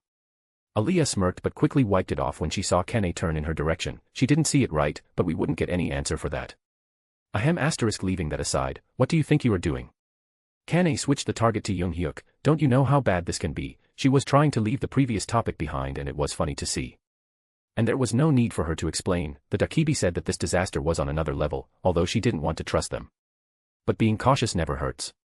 It was just that someone decided to ignore it. As I said, there is no need to worry about the disaster. Young Hyuk repeated his words. He didn't want to say anything more. And why is that? Quresha's question caused Kane to narrow her eyes. Is he telling the truth? Kane wondered, looking at Kair Isha regaining her previous calm. That question was quite weird considering the message she got. Zenobia, that guy might be killed. But so far nothing happened. She looks calmer now. Kane wanted to observe the situation to understand what was happening. And why would I tell you that? But Young Hyuk wasn't the type to work with others. It was just that he wasn't being a dick on purpose. There was another reason why he couldn't tell them about it. I can't have them find out about my regression. Young Hyuk knew that this would cause trouble. He wasn't perturbed about other incarnations finding out about it. The constellations are a different story. He knew that they already had their eyes on him. The management had been a pain for him as well, because they intervened with him. The reason was that his existence messed with the balance they were trying to create, so he needed time to grow to get strong enough to combat that. Luckily for him, there was someone else who took that place, and he got targeted. So, this was a good chance for Young Hyuk to do what he wanted when the eyes were looking away. Why you? Kane was losing her patience. First, this guy made such a risky move, and then he refused to tell them the reason. I am going to beat him to a pulp. But leaving her thoughts aside, Kair Isha seemed to be deep in thought. She remembered her talk with him 2 days ago when they found the final disaster. I'll set up Hyunsung and Ji-hai at Nodul Island to guard it, Haru said while taking a sip of the instant coffee. But if we do that, someone can interfere. Kair Isha could already see the problem with this, so there was no way he couldn't. So she waited for Haru to say his idea. No need to worry, also make sure no one else aside from you and Zenobia knows where the final disaster is. Are you going to? Kair Isha caught on quickly and Haru smiled. He has been suspicious since the start, so now is the chance to confirm it. Haru had been keeping an eye on Young Hyuk's behavior for a while, and most of his actions did not make sense. But the main point was his behavior regarding Shin Yu-sung. He tried to take the kid away while already being aware that her future version would be the disaster. He made it seem like he was doing that to have a backup plan, but the fact that he already knew that this plan was possible is a flag. If it weren't for Seolwa's case, he wouldn't have dropped such a big hint that easily. Haru had put that matter on the back for now. If he comes there without any warning, and does something outrageous while speaking in circles. Haru's words rang in her head, then it isn't his first time doing the scenarios. I see, so that is how it is, Kair Isha said with a small smile. What? Kane was shocked, more so because of how easily Kair Isha had let it slide. Everyone step back and stay alert, send a message back to cut off access to this island, she said to the group behind her, and they worked quickly. Something is definitely up. Kane was able to pick up on that, but she decided to talk to Kair Isha in a while, as there were more important things to do at this moment. The disaster of floods is waking up. Main scenario number 5, disaster of floods. Category, main. Difficulty, SS. Clear conditions, defeat the disaster of floods, Shin Yu-sung. Time limit. Compensation, 100,000 coins. Failure, the fall of Seoul. The meteorite fell apart before their eyes and revealed an interior that was reminiscent of a womb. A naked woman was trapped within it, and with a single glance at the beautiful locks and face, Quresha's eyes narrowed. This is a warning, do not attack her, Young Hyuk said with his hand on the sword he was carrying. Has he gone mad? Kane frowned. This was the main disaster. If they didn't deal with her, Seoul would fall. Quresha's eyes were fixed on the woman as she clicked her tongue, reading through the scenario description. Things have become much more troublesome for them. The same held true for the first team. They were transporting the meteorite when it started to crack as the scenario window was shown. The main scenario has arrived. All disasters are about to hatch. Hae-in set it down quickly. Hae-in took control the moment the panels flashed. Isn't this too fast? Don't tell me. Dokja shuddered at the possibility. They were supposed to prevent this one thing from happening, but in the end, they couldn't. Young Hyuk made his move believing the information he had, and that proved fatal for them. He doesn't know that the Yu-sung he met in the last regression will be different this time. Although it was his actions that caused it, he did not know of what his future self has done, but now the problem has become much bigger. Everyone be ready to attack at any moment. Hae-in was in the front preparing to face the disaster. She still held her calmness while making sure that they were well prepared. Their team was strong enough to face the disasters, as it was made on the assumption that all of the disasters would hatch together. And to deal with them separately they needed strong teams. Now they were about to face the enemy in the middle of the desolate street. It was much different than what they planned on, but they had to improvise.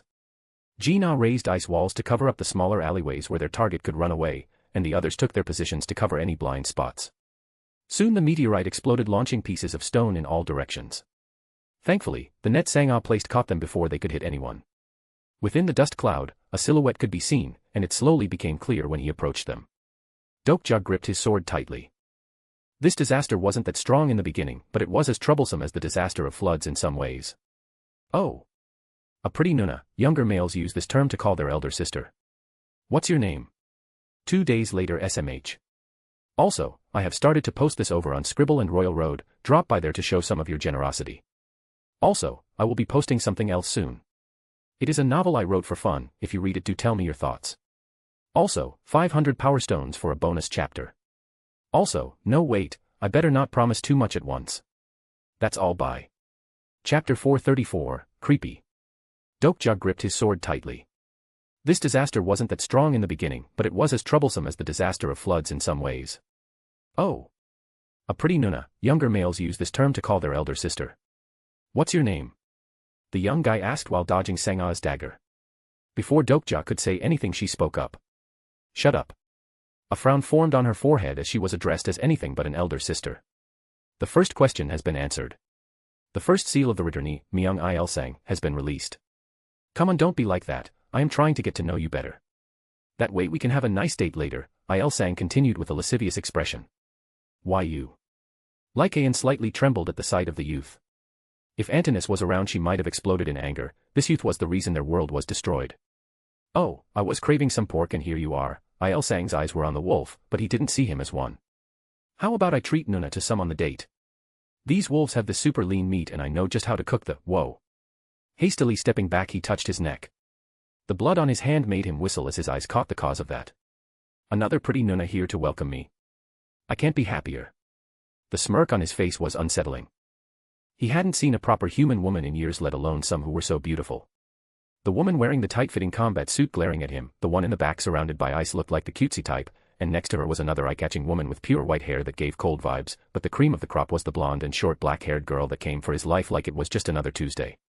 Is this my harem setting? Do I finally get to live that part out? Isn't that great? You all will be the women of a hero that saved the world. Il Sang was in glee. He had suffered in a world full of beasts as a lone human. Now he had returned to his home, had superior strength with a handsome face, and there were beautiful women waiting for him. There was nothing more he could ask for. Delusional brat, the only problem was that these women were too strong. Heian nearly cut his head off with the next swing. Half of his hair was chopped off, but he did not care because his eyes landed on Sooyoung. The second question has been answered. The second seal has been lifted. Character summary. Name, Myung Il Sang. Age, 17 years old, 127 years old. Sponsor, mass production maker. Exclusive attributes, SSS grade warrior, hero, disaster of questions, legend. Exclusive skills, SSS grade growth acceleration LV, 10, currently LV, 2, SSS grade swordsmanship LV, 10, currently LV, 2, black fire cannon LV, 9, currently LV, 2, SSS grade footwork LV, 10, currently LV, 3. Stigma, the answer is fixed and you just need to answer LV, 7, LV, 2. Overall stats, physique LV, 99, currently LV, 55, strength LV, 99, currently LV, 55, agility LV, 99, currently LV, 60, magic power LV, 99, currently LV, 55. Overall evaluation, the disaster of questions that destroyed Kronos. All stats are sealed due to the current scenario penalty. Every time a seal is released, the stats will rise. Once all seals are released, the real power of the disaster will awaken. If you want to survive, don't answer his questions. But you are still going to die. Dokja knew that this wasn't good. If he kept quiet about it, the situation would continue to worsen. And if he does speak, then he would have to be ready for what comes next. But things didn't look so bad right now. They were able to push him back. What they lacked was a decisive blow. Why are you attacking me? Is this an enemy-to-lover kind of scenario? Those a bit cliché, but I don't mind. He dodged the ice spears while barely avoiding Heian's attacks. His footwork did help him get away, which is why the attackers devised a plan. Il Sang, who was too focused on Heian, had his feet caught by Sangha's strings. With his feet bound, Dokja and Sooyoung rushed him with their weapons burning with ether. But even in this moment, he was far from concerned. That ether blade is dangerous, also that mole under your eye looks hot. Rather than the suave image he was going for, this only irritated his target.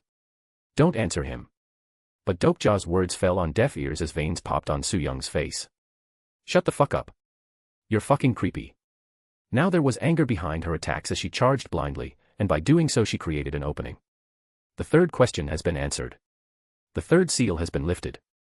And with the increased speed it became easier to exploit it. With a slight shift in his direction he avoided the attack and grabbed Soo-young.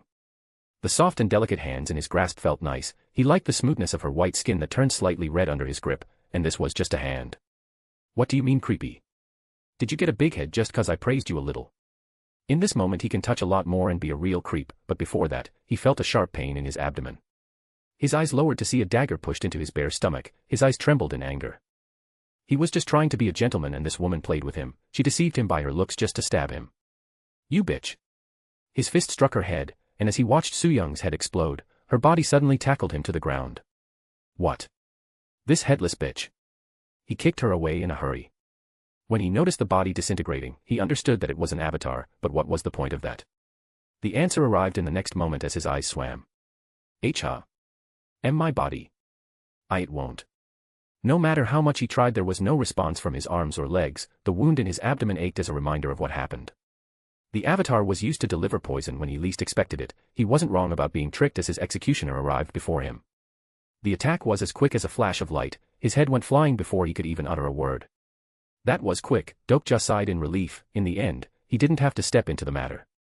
Their group had made several plans to deal with the disaster based on the abilities they saw. Their team was strong, but there were 3 components that were to be used in almost every plan. First was Haeun's abnormal speed. It was too good to pass up. Second was Soo-young's avatar, which helped in creating distraction and deception.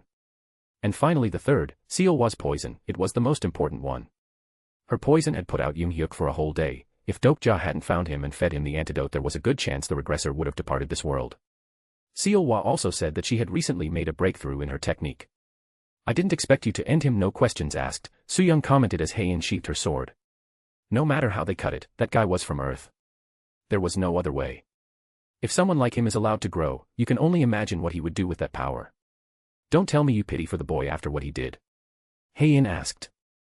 I really don't like her, Soo-young grimaced. Pity. No.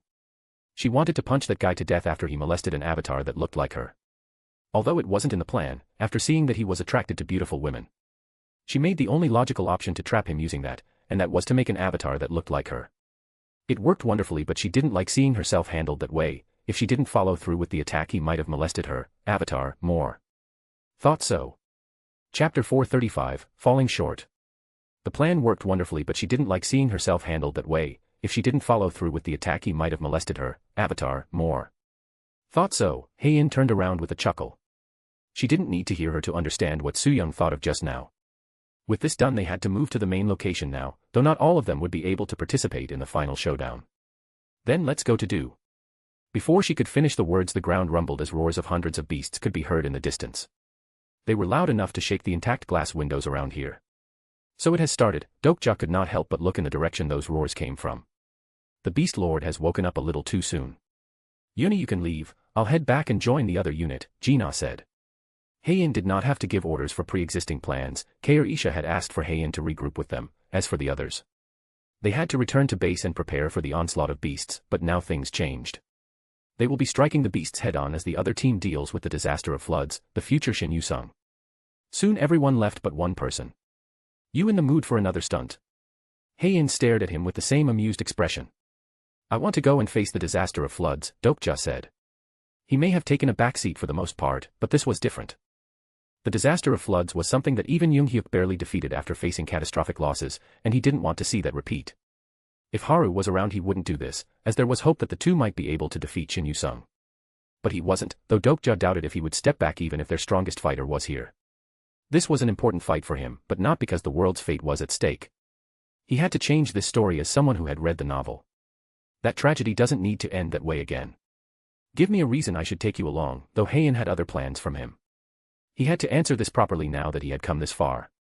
From what he has seen, no matter the situation, she was the sharpest of the group. I saw her observing Il-sang after her first attack as others went after him. She did probe things in the middle too. He was correct, most of the plans she made were supposed to test their supposed opponent, then figure out what their strong and weak points were as they had no leads prior. This way they could switch things up and exploit their weakness, which was the reason she had such a versatile team. And the moment her eyes caught the swiftly increasing speed and power of Ilsang, it clicked to her that he would continue to grow if left and they'd lose their chance.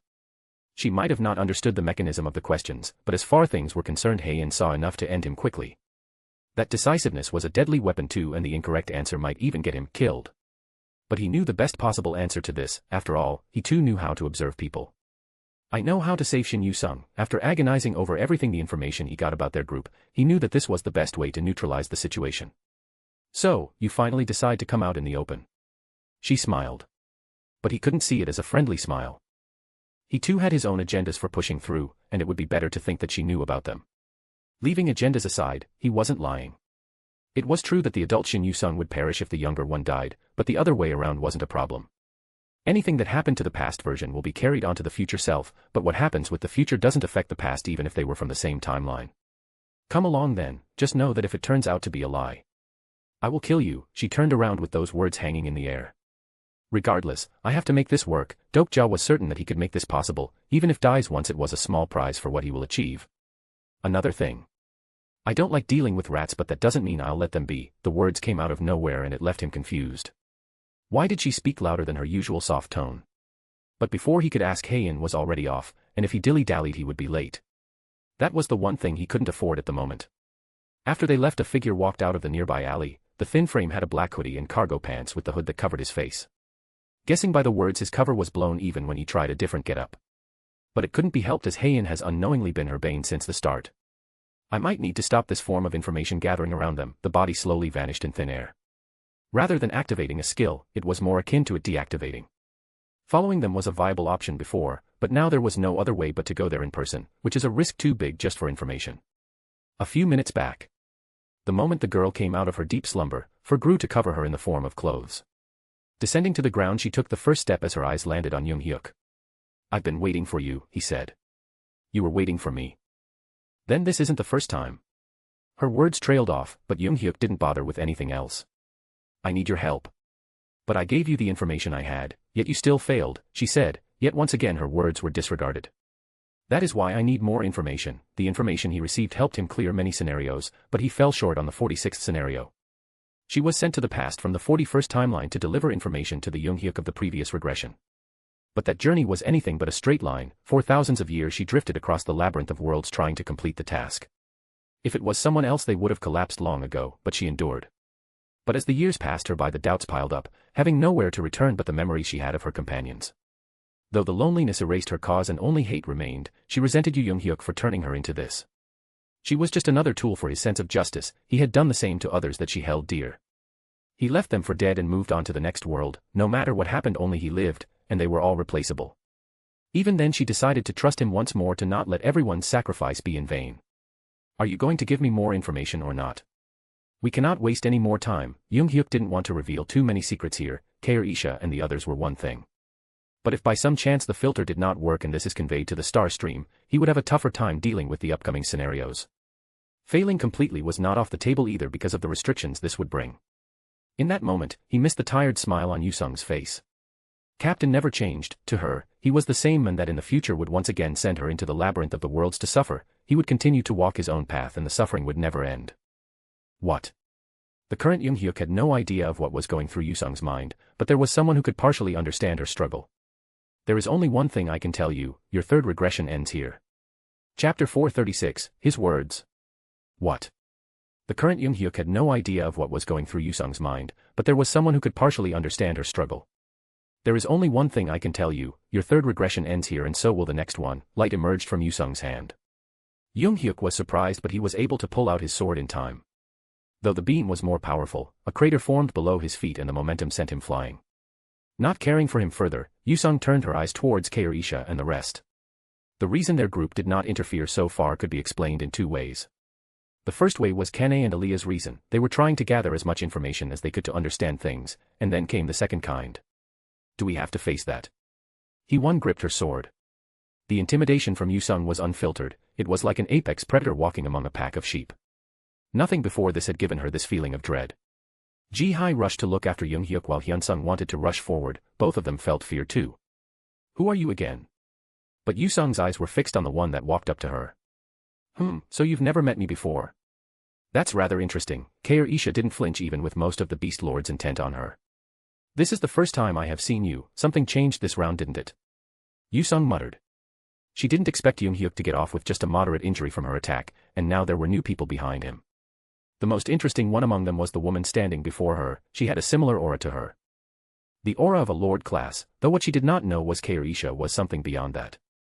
Her body used to host the monarch of insects and plagues, the first of its kind that created that was the origin. But that was but a past. She now had control of her body even if the abilities and grandeur stayed with her. Many things have indeed changed here than what you might know, she said calmly. Yusung knew she was missing a huge chunk of information to understand what happened. From the way this woman spoke, she seemed to have an idea about her circumstances. The only way for her to know of this would be hearing from Hyuk, and he was not one with loose lips. It was then that she had formed the assumption that she was among the new pawns that Hyuk had acquired.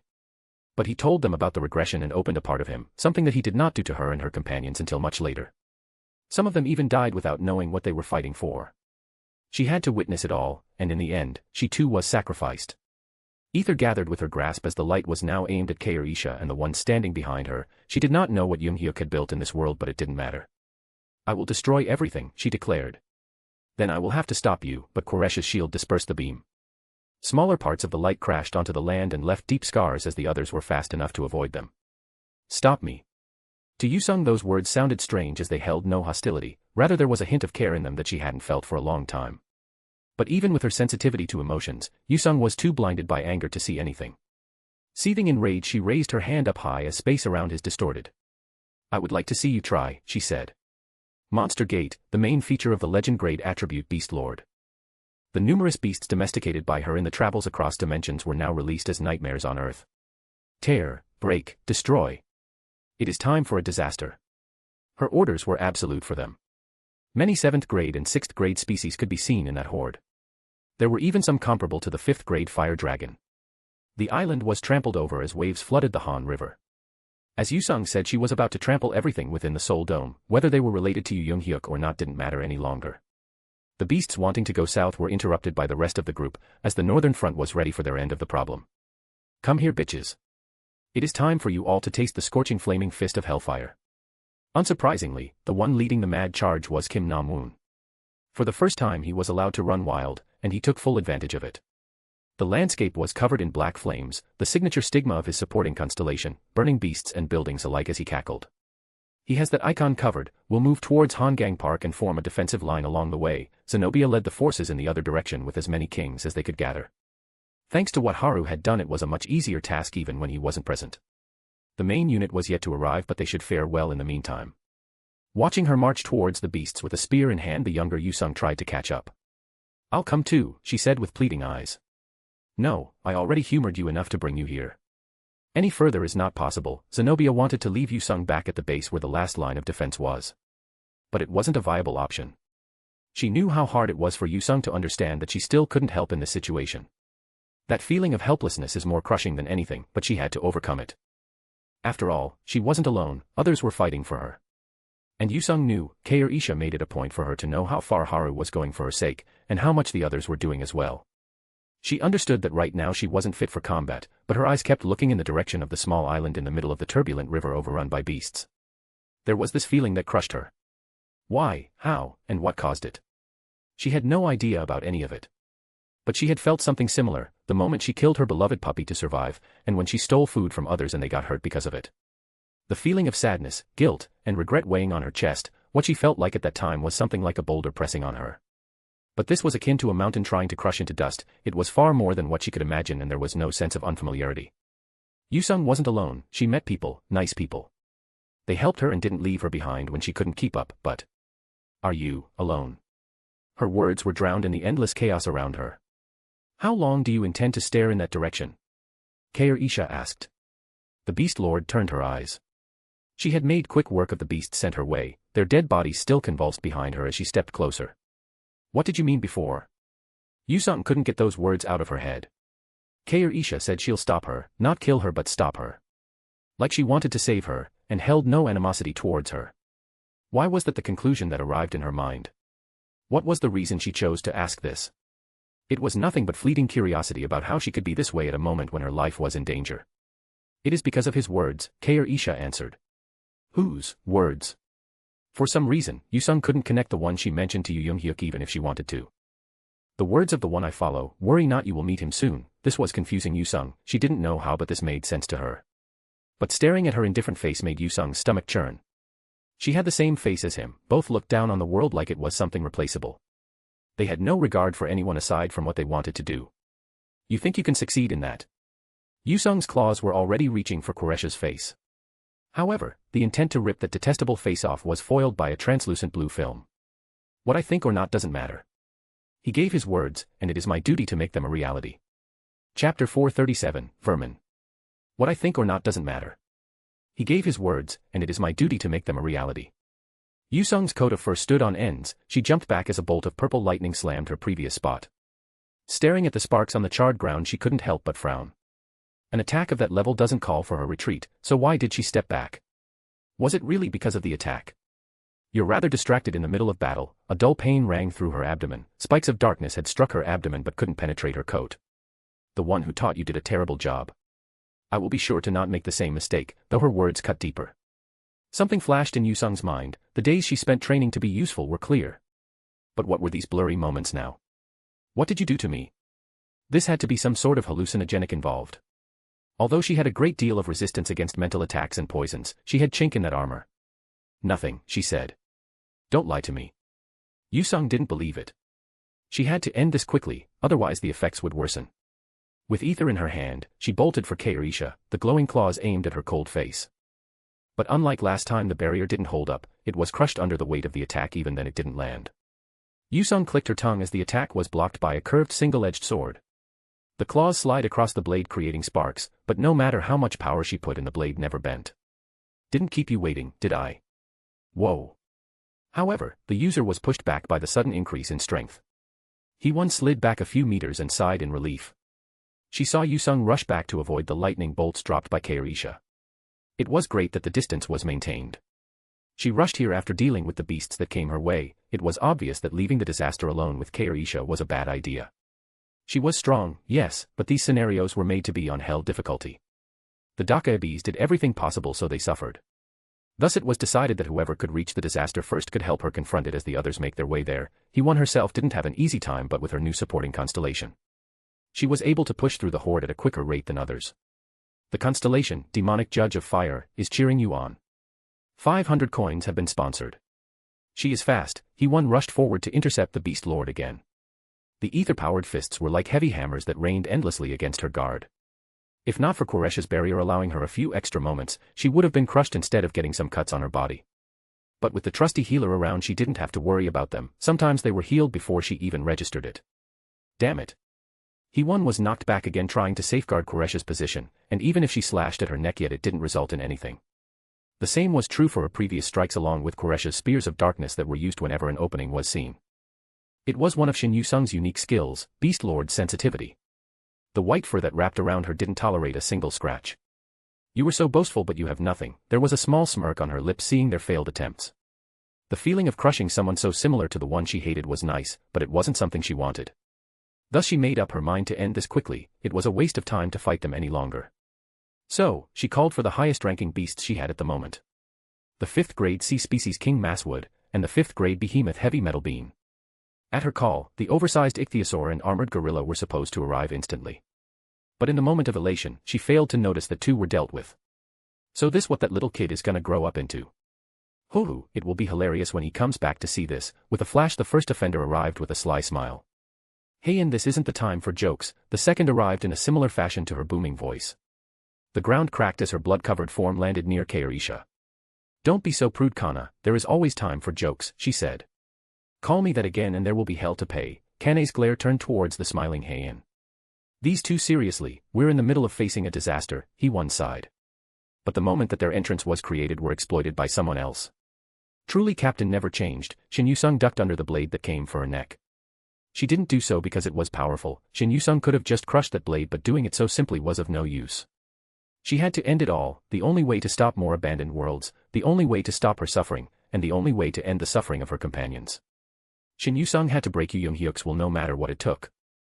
He had to be broken to the point where he wouldn't even wish to continue on to the next world, and if he did she would be there waiting for him. Her speed caught up when he moved back with Red Phoenix Shuinpa. With ether condensed to the limit on her fists, Yusung sent a punch for the oncoming blade. That swordsmanship, she was familiar with it. After all, she had grown older seeing it daily. Breaking the sky sword, it was a reliable moveset that Jung-hyuk could rely on no matter the opponent. But in front of Yusung, he was helpless. The SS-rank sword known for its toughness was now a piece of scrap iron. His right hand and leg were broken, and he could no longer use the sword or the shuanpa to continue his resistance. Ugh. He groaned as the bandages from the 6th-grade sulfur mummies wrapped around him, burning his skin while restricting his movements. Keep your eyes open, Captain. Let me show you what it feels like to be alone. Shin Yusung wanted him to know what it felt like for others, for her, when he turned his back on them after using them, and she would continue this until he was consumed by this feeling. That was the only way to end this cycle of suffering. You really grew up crooked, huh? Heian couldn't see the sweet little girl turning into this. At least, she will make sure that it doesn't happen now. We know whose fault that is, Kane said, looking at Jung-hyuk. She knew enough about what was going on, and it wasn't tough to conclude their connections. Though she still did not hate Jung-hyuk for it, circumstances play a big role and she had no idea about that for now. Do you all think the same? Shin Yusung asked. But the topic of her question was different. The more she observed, the more fog lifted off the scene in her mind. Though the people in front of her did not understand, they were about to do exactly what she was thinking. The entire group assembled to save Shin Yusung, but that wasn't supposed to be her. Although the task was an order too tall for their current capabilities, even with the combined forces of several kings and their strongest fighters, the number of beasts kept on rising. The monster gates kept on pouring these blood-hungry vermin onto the world like a stream of an endless river. If they couldn't contain them, everyone in Seoul Dome would be doomed. The best way to alleviate this would be to reduce the pressure on the land forces, and to do that their group had the perfect unit. Your Majesty. I still have 12 ships. Li Jihai said, unsheathing her sword. The majesty of a powerful constellation spread from her body, and the stigma of the maritime war god, the ghost fleet, revealed itself to the beasts as 12 ghost ships showered them with bombardments. But this alone was not enough to counter the ever-increasing numbers in the water. The beasts simply turned towards her ships and wanted to sink them. And in the meantime, they would reach her. Burn, you vermin. Which is why she had a teammate. Chapter 438, A Nightmare for All Demons. Your Majesty. I still have 12 ships. Li Jihai said, unsheathing her sword. The majesty of a powerful constellation spread from her body, and the stigma of the maritime war god. The ghost fleet revealed itself to the beasts as 12 ghost ships showered them with bombardments. But this alone was not enough to counter the ever-increasing numbers in the water. The beast wave turned towards her ships and wanted to sink them. And they would have reached her. Burn, you vermin. Which is why Namwoon was on the foremost ship's bow. Initially, he didn't like that his rampage got interrupted. But after he heard that ghost ships were in the conversation, he nodded with no hesitation. Who would let go of a chance to blast away beasts while riding a cool ship? He wouldn't. This is a man's romance, he grinned, watching the fumes rise high in the dark sky. With this, one more thing was off his bucket list. And as this team was dealing with beasts in water, there was another team that was reducing the beasts to dead bodies at a quicker rate. There were 4 people in this team: Lee Seolhwa, Yu Sang-ah, Sung Ji-na, and Aliyah Triskin. This team became a terror for the beasts they came across. And to explain their attack pattern, 2 words would suffice: trap and poison. Ji-na encased the beasts in ice. Sang-ah and Aliyah tied up their opponents with mana strings and vines. But regardless of the method in which they got trapped, all beasts met the same end. Seolhwa's poison claw went deep into the beast tied up with vines, and soon it started to convulse violently. Blood poured out of its orifices as the leopard-like beast met its end in blood-curdling pain. You kill 1 and 20 pop up, Ji-na groaned. She did not like repetitive things. But here she had to do that, or she didn't like the idea of figuring out what would happen if she didn't. Miss Seolhwa, you look pale. Sang-ah turned to look at their main attacker, worried. This was taking a toll on the team. I have always had a light skin tone, but she waved it off with a smile. Even Sang-ah is getting exhausted. Aliyah sighed when she noticed Sang-ah hiding her exhaustion. This is why we kept telling you 2 to rest. The 2 could only stay silent at Ji-na's words. She was correct, they should have rested, but with the way things were going, they couldn't do that. The biggest factor was that they were about to face the main disaster of the scenario. And their leader was still missing. However, right now, they couldn't do anything about it. Both have tried to find information within their capabilities, but it was all a blank. Whether those constellations told me the truth or not is another question. Sang-ah frowned. Ji-na noticed the rare moment, but she understood the frustration. We need to hang on, they should be getting started anytime soon. She checked her watch with a sigh. It had been over an hour since the scenario started. That was enough time for the main team to gather in front of the disaster. In truth, the battle had already started. This is tough, He-won grunted. Her sword bounced off Yusung's coat of fur and did no damage. Her claws were speeding towards her face when she was off balance. But, Kane tanked the attack. "You are strong," Yusung said. The incarnations here were surprisingly well trained and had high stats. But, that will only get them so far. She gripped the katana with her fingers to hold her in place. It was best to take out the one defending first. But, a flash of light collided into her side at full force. The attack may have done no damage, but it knocked her off balance and Kane pulled the katana out of her grasp. "And you are annoying," Yusung grabbed the spears of dark that rose from her surroundings and hurled them back at Kairisha. Well, isn't that quite rude?" Heian knocked them down in a quick fashion before they even traveled half the distance. When it came to speed, she was giving Yusung a run for her money even at this stage. With Koresha's well-timed spells and Kane's high durability, it could be said that Heian was the center of the operation with her high attack frequency. Any time now will do great. However, the core of this time was someone else. "I know," He-Won gritted her teeth. Heian rushed forward to distract Yusung and Kane moved in to cover the gaps. "How did that kid turn out like this?" He-Won saw the look in Yusung's eyes. It was so different from the kid who was always ready to help. She could feel the darkness, the rage, and hatred, but most of all she could see how tired she looked. What happened in the future for her to turn out this way? She didn't know. But, there were more pressing issues.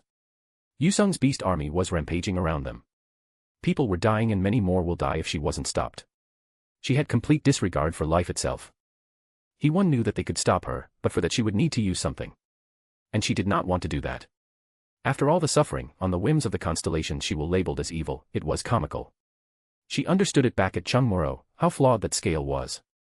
But in the end, she had to rely on it because she had no other way. To end this scenario she will need the buff provided by that scale. "I need to make the final call," He-Won sighed. It wasn't easy to do when so many lives hung on her choice. Ugh. Tumbling over the wet ground, He-Won saw a boot in front of her face. Damn it. But a sword blocked that and she shot up to her feet. Yusung's face scrunched up. She swung her ether-filled claws but it only sliced air. "This brings back some memories for you." Heian smirked, whisking Kane off her feet. "Let me down now." And she did not enjoy that joke. To do this at such an important battle, He-Won cracked a smile. It reminded him of their group's leader. The important decisions he made and the way he made them. The throne at Gwangwaman. A tool that would have allowed him to rule over Seoul. If he took it, no one would go against him. But he rejected it. The Dakibi retaliated and tried to spark a conflict, but he made his decision based on his own values. He believed in his choice and wasn't swayed by the offers he got from the constellations even when the Dakibi warned about the destruction of Seoul. That guy smiled and said they'll deal with it. Was his decision wrong? It was hard to say. Many would say it was useless and caused unwanted deaths. But, she didn't think it was incorrect because if he chose otherwise more would die. "What I need to do now is use what I have." He-Won's eyes burned red with demon slaying. The scale in red manifested behind her when she used her skill Hour of Judgment. The absolute good constellations are in agreement. The individual disaster of floods has been deemed evil. But whether I believe in that judgment is up to me. The ground cracked as she rushed forward. Her blade sliced through the air and stopped the claws from reaching for Kairisha. "What?" Yusung frowned. She was being pushed back by a human at this stage. Impossible. It is too early to be surprised. Yusung jumped back in a hurry, her eyes focused on the scorched claws. Hell Flame's ignition. How does she? The pure white flame covered He-Won's blade and burned as the air around it distorted.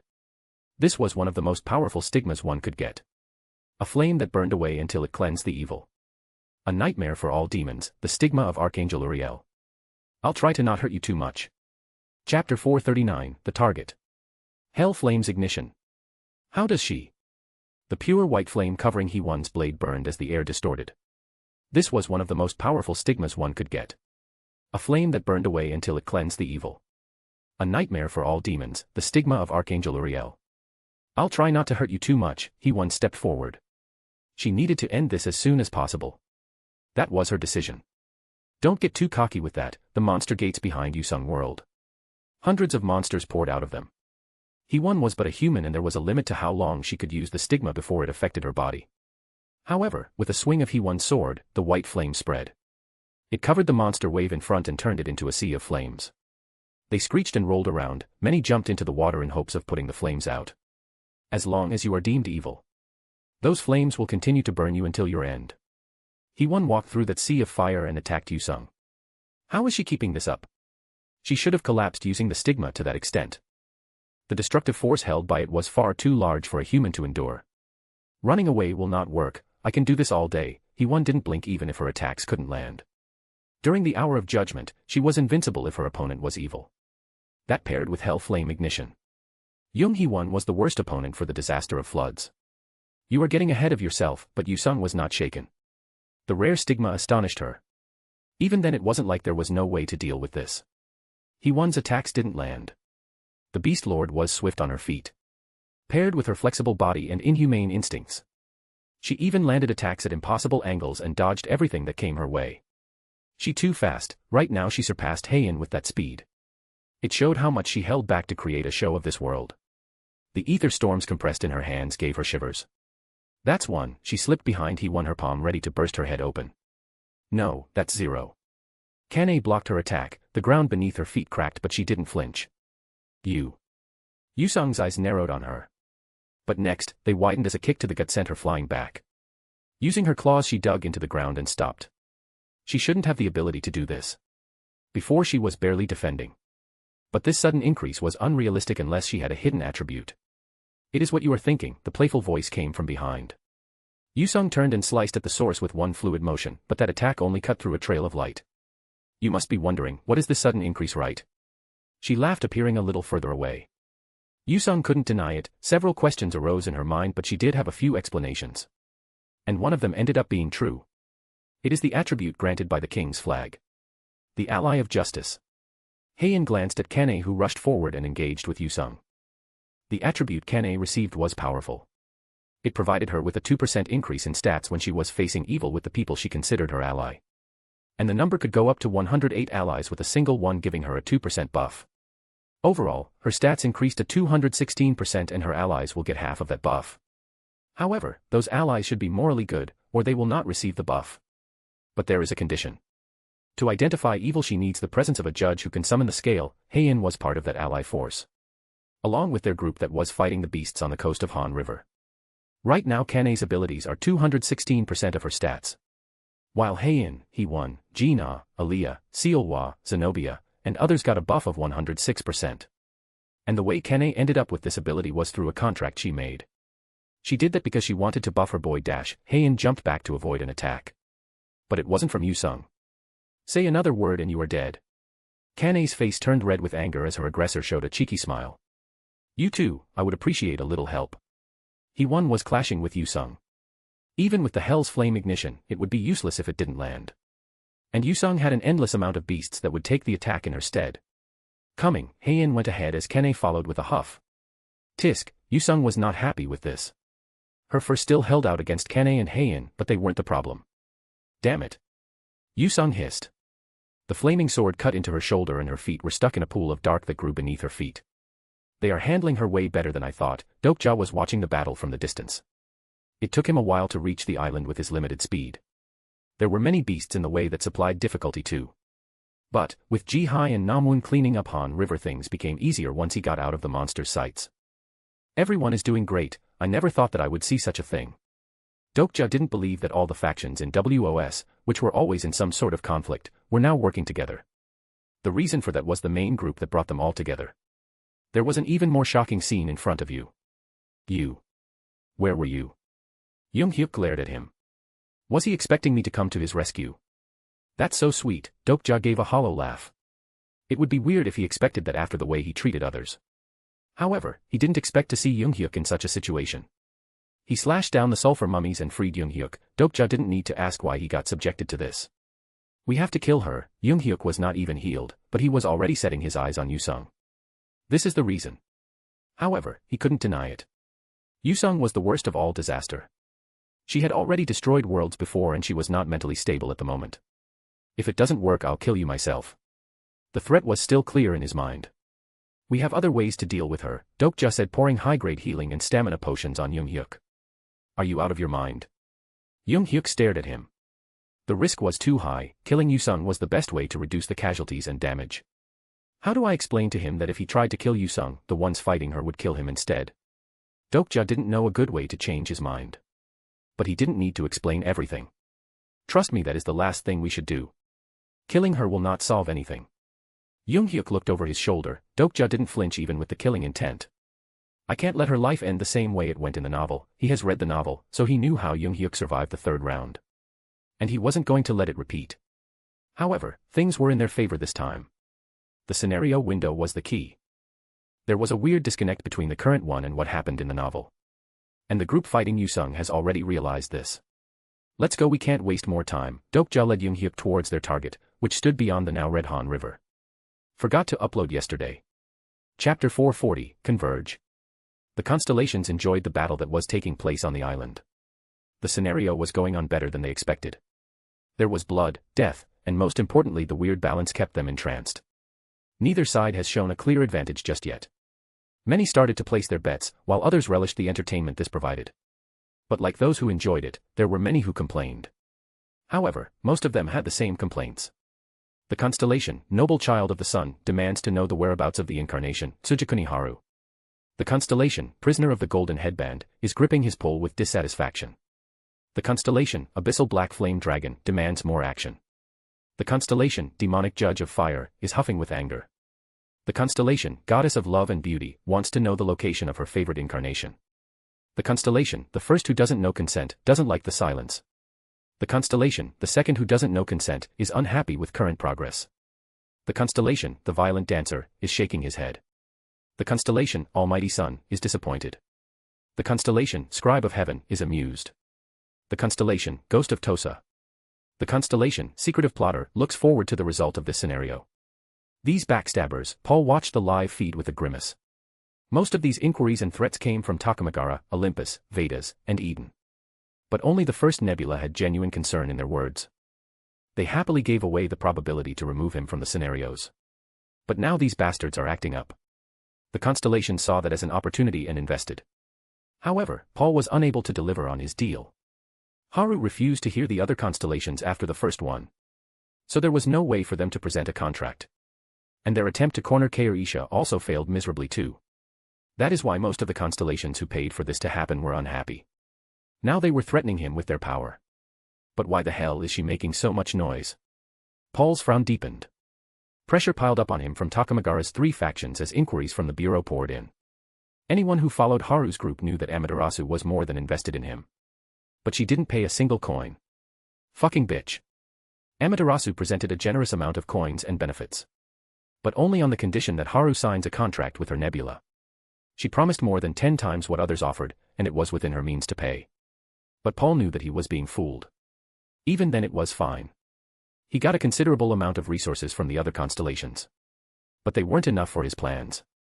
Soon he'd have to release Haru, whether he succeeded in making him suffer or not. However, Paul had a hidden card. Just by using the measly probability that the constellations gave him, he could never do what he wanted. Cuckoo, these small fries were under the impression that they ruled the star stream. It was laughable, but this bubble will soon burst. The constellation, dessert for days, is waiting patiently. I'll show these fuckers their real place, Paul smirked. It was time to stand true to his promise. The incarnations of Soul Dome put their souls into the fight against the never-ending wave of beasts. Male, female, elderly, or child, if they could fight they did. It was a desperate time where death perched over their shoulders anyway. So they decided to go out swinging. Come on soldiers, the king has activated her attribute. It is time to be useful. Charge. The second-in-command Dekane's group took the lead. They received a hefty buff thanks to her, and this feeling wasn't unknown to them. They have fought under her for the sake of justice since the start and will continue to do so till they die. Oh. Ha. Charge. For Her Majesty. For the Queen. Watching them cut through the horde, Min Ji-1's soldiers rose up too. The sudden surge of strength was seen across the battlefield and the incarnations started to push Beast Wave back. Seal Wa Uni, take a break. Gina wiped the sweat off her forehead. The wall of ice in front will be able to hold the wave in this area for a few minutes. No. I can still continue. Seal Wa downed another stamina potion and nearly threw up. Her small stomach had no more space, but she pushed the nausea aside and stood up. I'll rest with everyone else. Yeah, we can still fight, Sangha panted, but her complexion appeared better. The increased stats gave her body the much-needed fuel to recover. The same was true for Seal Wa. They would have faced more trouble if not for this. There is a new horde of flying beasts coming our way. Aliyah notified them and Gina got to work. A wave of her hand sent flying spears of ice. They shot down a good number of them, and the others that dived down were caught by the net of mana strings and vines that choked the life out of them. Like that, another pack of Tier 7 beasts were killed. The longer the battle continued, they understood that the only way to end this was to defeat the disaster of floods in the middle. To achieve that, the battle on No Duel Island continued. And it flattened the entire area. Gore. So far she has only been hit once. However, even after minutes the white flame continued to cause excruciating pain to Yusung as the slash on her back was yet to heal. Take this. And Hee-won's persistent attacks made it worse. No matter how many times she was knocked down, she got right up and moved ahead. The same was true for Kane and Heian, and the one who made it possible was in the back watching her with flickering red eyes. Try to not get too injured, the mana I kept aside for healing is already depleted. Hee-won smiled wryly at those flat words. There was no sense of urgency in Quresha's behavior or her tone. But, we do need to end this right now. Hee-won gripped her weapon. Broken bones and deep cuts made her wince as a considerable amount of blood poured out of the wounds. Hee-won was the main source of offense in the team. So she was targeted more brutally than the others. Sometimes Yusung would ignore the others and go for her. She's coming this way again. And she was fine with that. Hee-won swung the blade with all her strength. But instead of avoiding like she did before, Yusung took the attack with her forearm. The blade cut through her fur and sliced her muscles. But it could not go through her bone. What? Hee-won tried to move back as cold sweat dripped from her sharp brow. The willingness to take that strike meant that she had further plans. The annoyance ends now. Uncaring for the white flame that vaporized her blood, Yusung sent a full-powered punch into Hee-won's defenseless gut. The compressed ether exploded. Hee-won spat blood and went flying towards Kaorisha, who caught her. By the time she set the injured Hee-won down, Yusung was nowhere to be seen. She rushed behind her the moment Quresha's line of sight was covered. Heian noticed but did not move yet. Shit. Hee-won felt it and tried to move. The situation wasn't good. Her legs didn't respond in time. Quresha's back was wide open. She didn't have enough time to defend as the shadow of death loomed over them. But her body was pressed down by the person in question. She stared at her usual blank face and the claws that reached for her head. Yet, there was not a single shred of fear in her. Converge. Before the word left her lips, a pillar of purple lightning dropped on Yusung. Erg. Chapter 441. Even if I die, she wouldn't. The ether-charged claws reached for her head. Yet, there was not a single shred of fear in her. Converge. Before the word left her lips, a pillar of purple lightning dropped on Yusung. Erg. Hee-won felt the pain in that beastly scream. Yusung fell to the ground as Kaorisha stood up. My body, it won't move. The Beast Lord gritted her teeth as lightning coursed through her muscles, making her immobile. She had a bad feeling about this lightning from the start, which is why she dodged it this whole time. This time too, she jumped back to avoid it. But it changed directions. Yusung glared at Kaorisha. She played her well with this trick. This would slow her down for a good few seconds. And in a battle such as this, those few seconds were fatal. Even if they were far weaker in strength and skills. In her current state, she could be killed.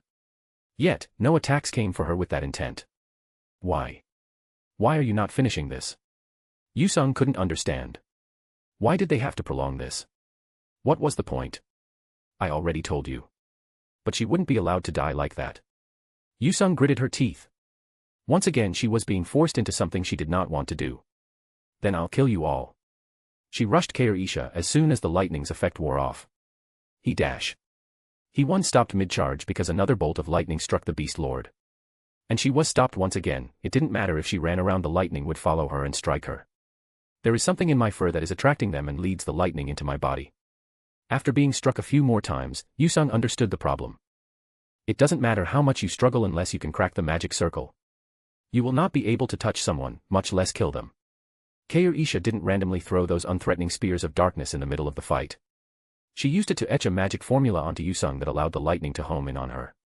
And when the circle was complete and she didn't see any other way, Kaorisha didn't hesitate to activate her last plan. I have to get them off. Yusung felt 20 of these small particles on her body. But the moment she tried to get one off her abdomen, she was struck by a pillar of lightning. Grah. The agonizing pain spread through her body, and that particle was back to its original location. If you do not get the sequence right in one go, you will be punished. So, I would suggest that you stay put, because all you are doing is torturing yourself. Kaorisha wouldn't keep this as her last card unless it could bring victory. With 20 particles, there were over 1 million possible sequences and she would be subjected to intense pain if you get it wrong. To remember every try through that mind-numbing pain wasn't possible. No one would want to go through something like that. It was a pointless and grueling thing to put oneself through. To the point that even some constellations felt sorry for Yusung, who was subjected to this. You think this would stop me? But Yusung laughed. This pain was nothing compared to what she went through. Everyone on the battlefield could see the flashes of lightning in the middle of the Han River. It made them question who was it that unleashed such attacks. But most of them would never know what happened there. What am I watching? He-One didn't expect Yusung to do this. She didn't stop. And they have lost count of the number of times she failed.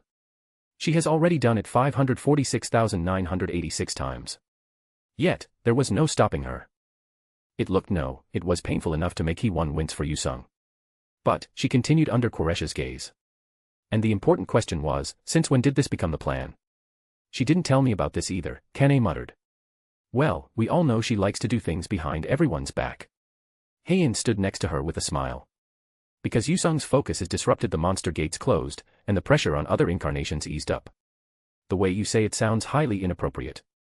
Kane narrowed her eyes, but she got a mischievous smirk in return. I said something perfectly normal, yet you think that it is lewd. Isn't that a you problem? She wriggled her eyebrows as nerves popped on Kane's forehead. I'll punch your tooth out. She never said anything about lewd, so why did she have to bring it up? Hoo-hoo, it's a joke, unless you were really thinking about it and got embarrassed that I guessed it right. Whoa. You really were serious. Heian dodged a punch to the face and hid behind He-One.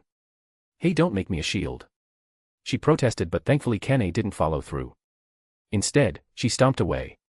Safe. Heian laughed. Don't you think it would be better to not tease her?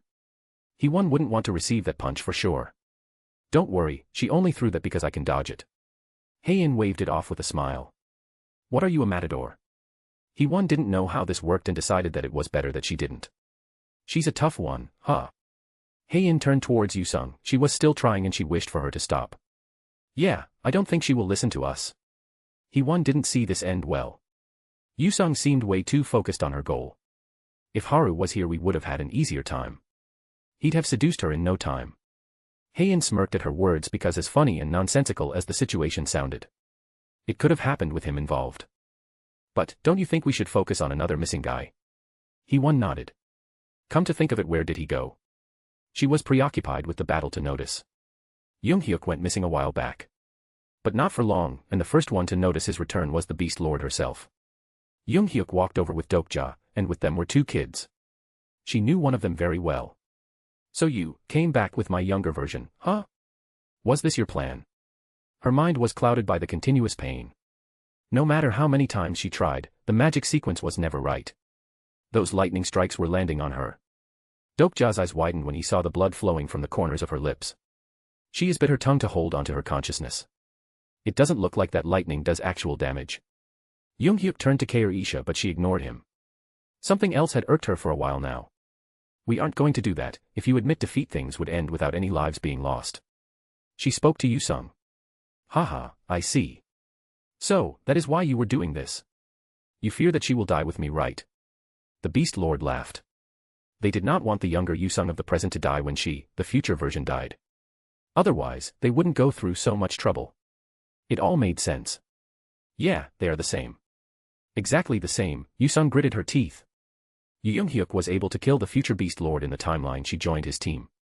In her younger form, she saw the Beast Lord die in cold blood. That man asked no questions as soon as he understood something. He showed no form of sympathy or regret for the pain he sent her through. Even if I die, she wouldn't. Chapter 442, Soap Opera. Even if I die, she wouldn't. The Beast Lord said, staring at the young Yusung. Scared, she shook like a leaf. It was similar to her own memory of that day.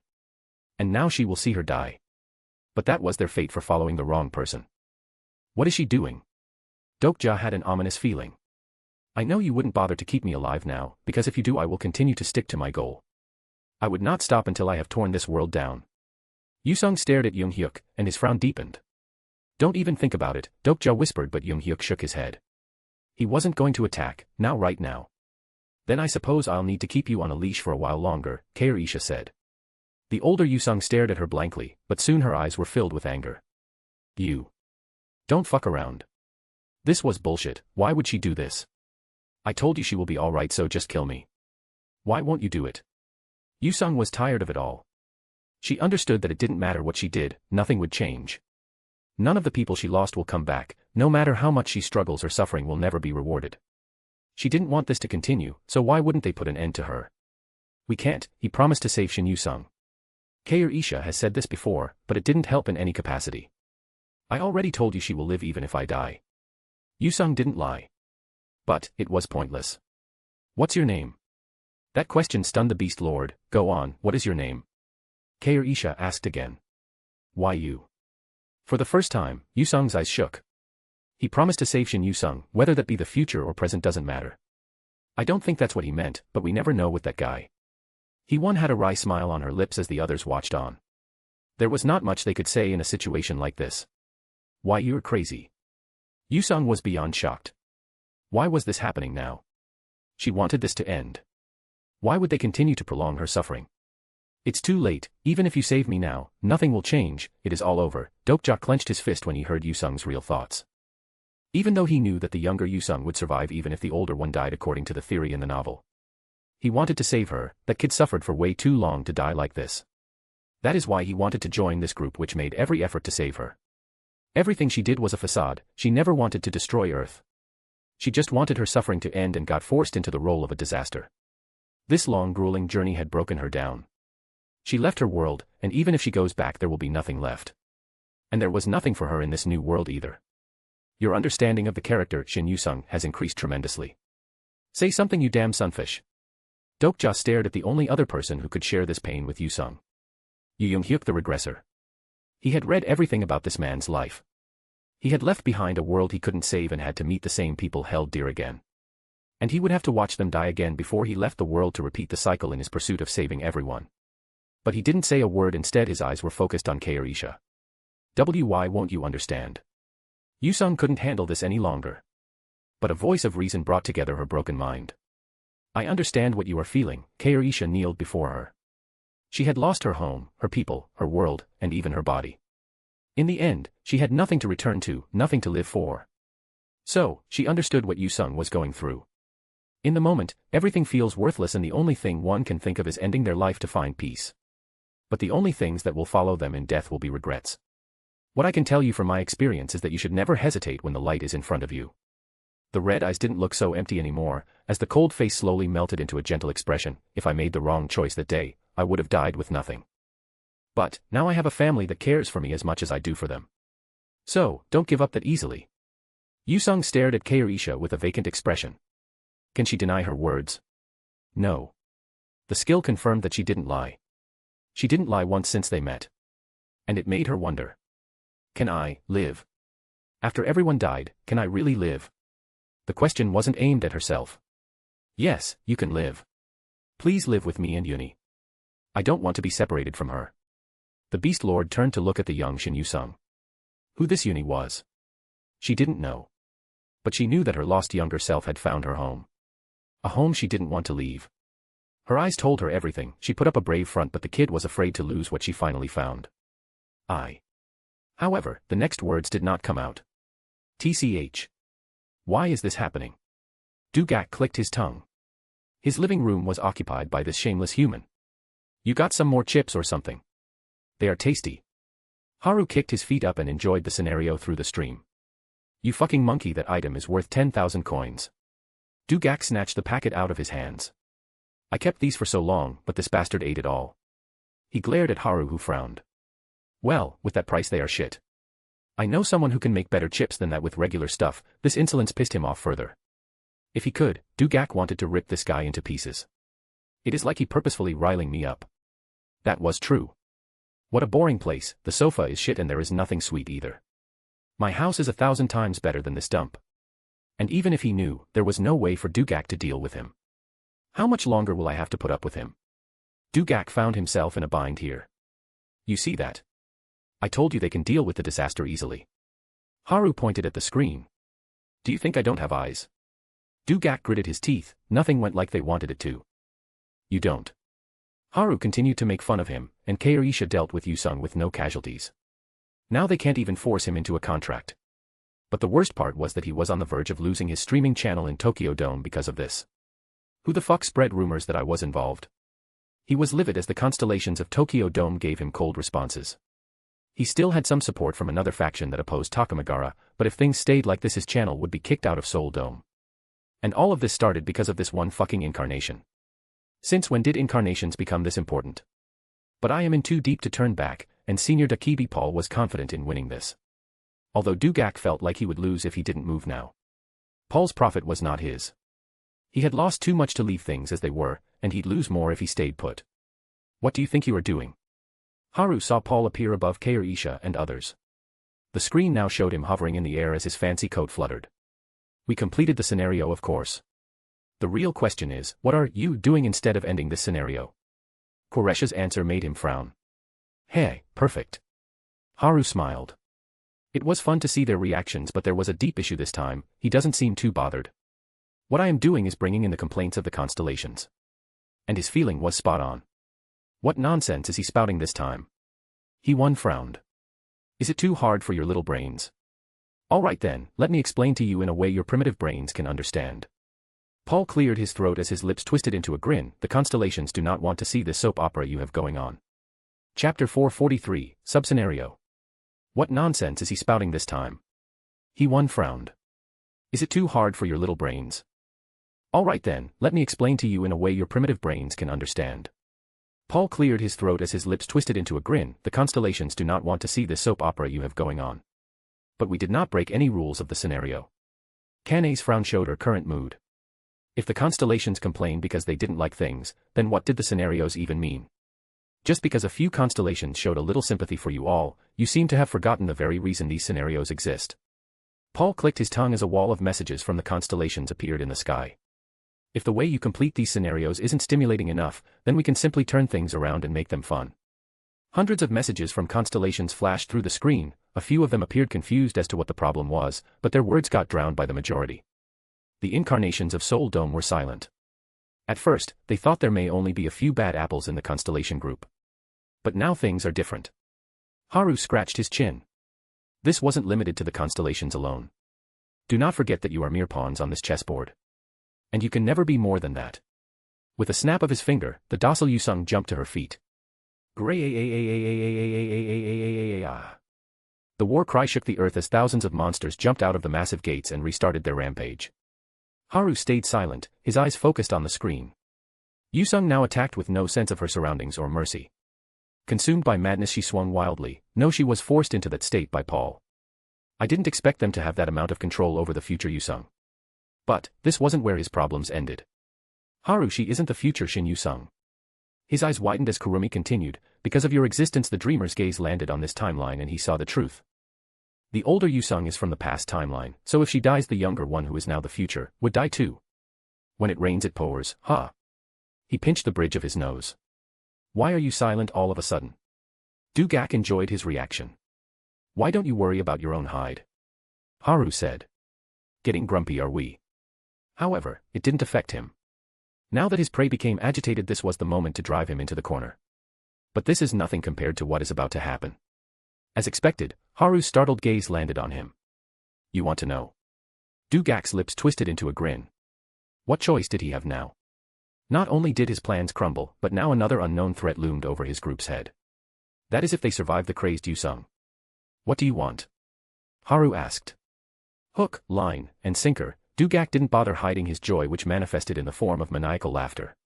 This bastard incarnation gave him so much trouble, but now he was in his place. I'll be sure to enjoy this meal. He stared at Haru. Why should I tell you? How about a deal? Haru cut straight to the point. Heh. Looks like you still haven't learned your lesson. However, Dugak didn't mind this. Him having hope made it 10 times better. You interested or not? Haru pushed. It depends on what you put on the line. Don't worry, I'll match you. He smiled at those words. Every last bit of hope you have will get crushed this time. Paul had already cast the die and it was 6 on his side. He had prepared everything and the Bureau agreed to his proposal. No matter where he saw it from. Dugak had 0 chances of losing. Nadul Island, Seoul Dome, Seoul, South Korea. The small piece that returned to this flattened land got lost even faster. We have to stop her here. He clashed with the crazed Yusung. She'll rip people apart in this state, Heian grunted. The strongest in Soul Dome gathered here, and they barely held her back. The strength in her attacks rose to the next level. Paul had full control over her and she wasn't responding to any words from them. Each of her attacks was like an explosion that left craters. Their swords got blocked by the claws and the burst of ether threw them back.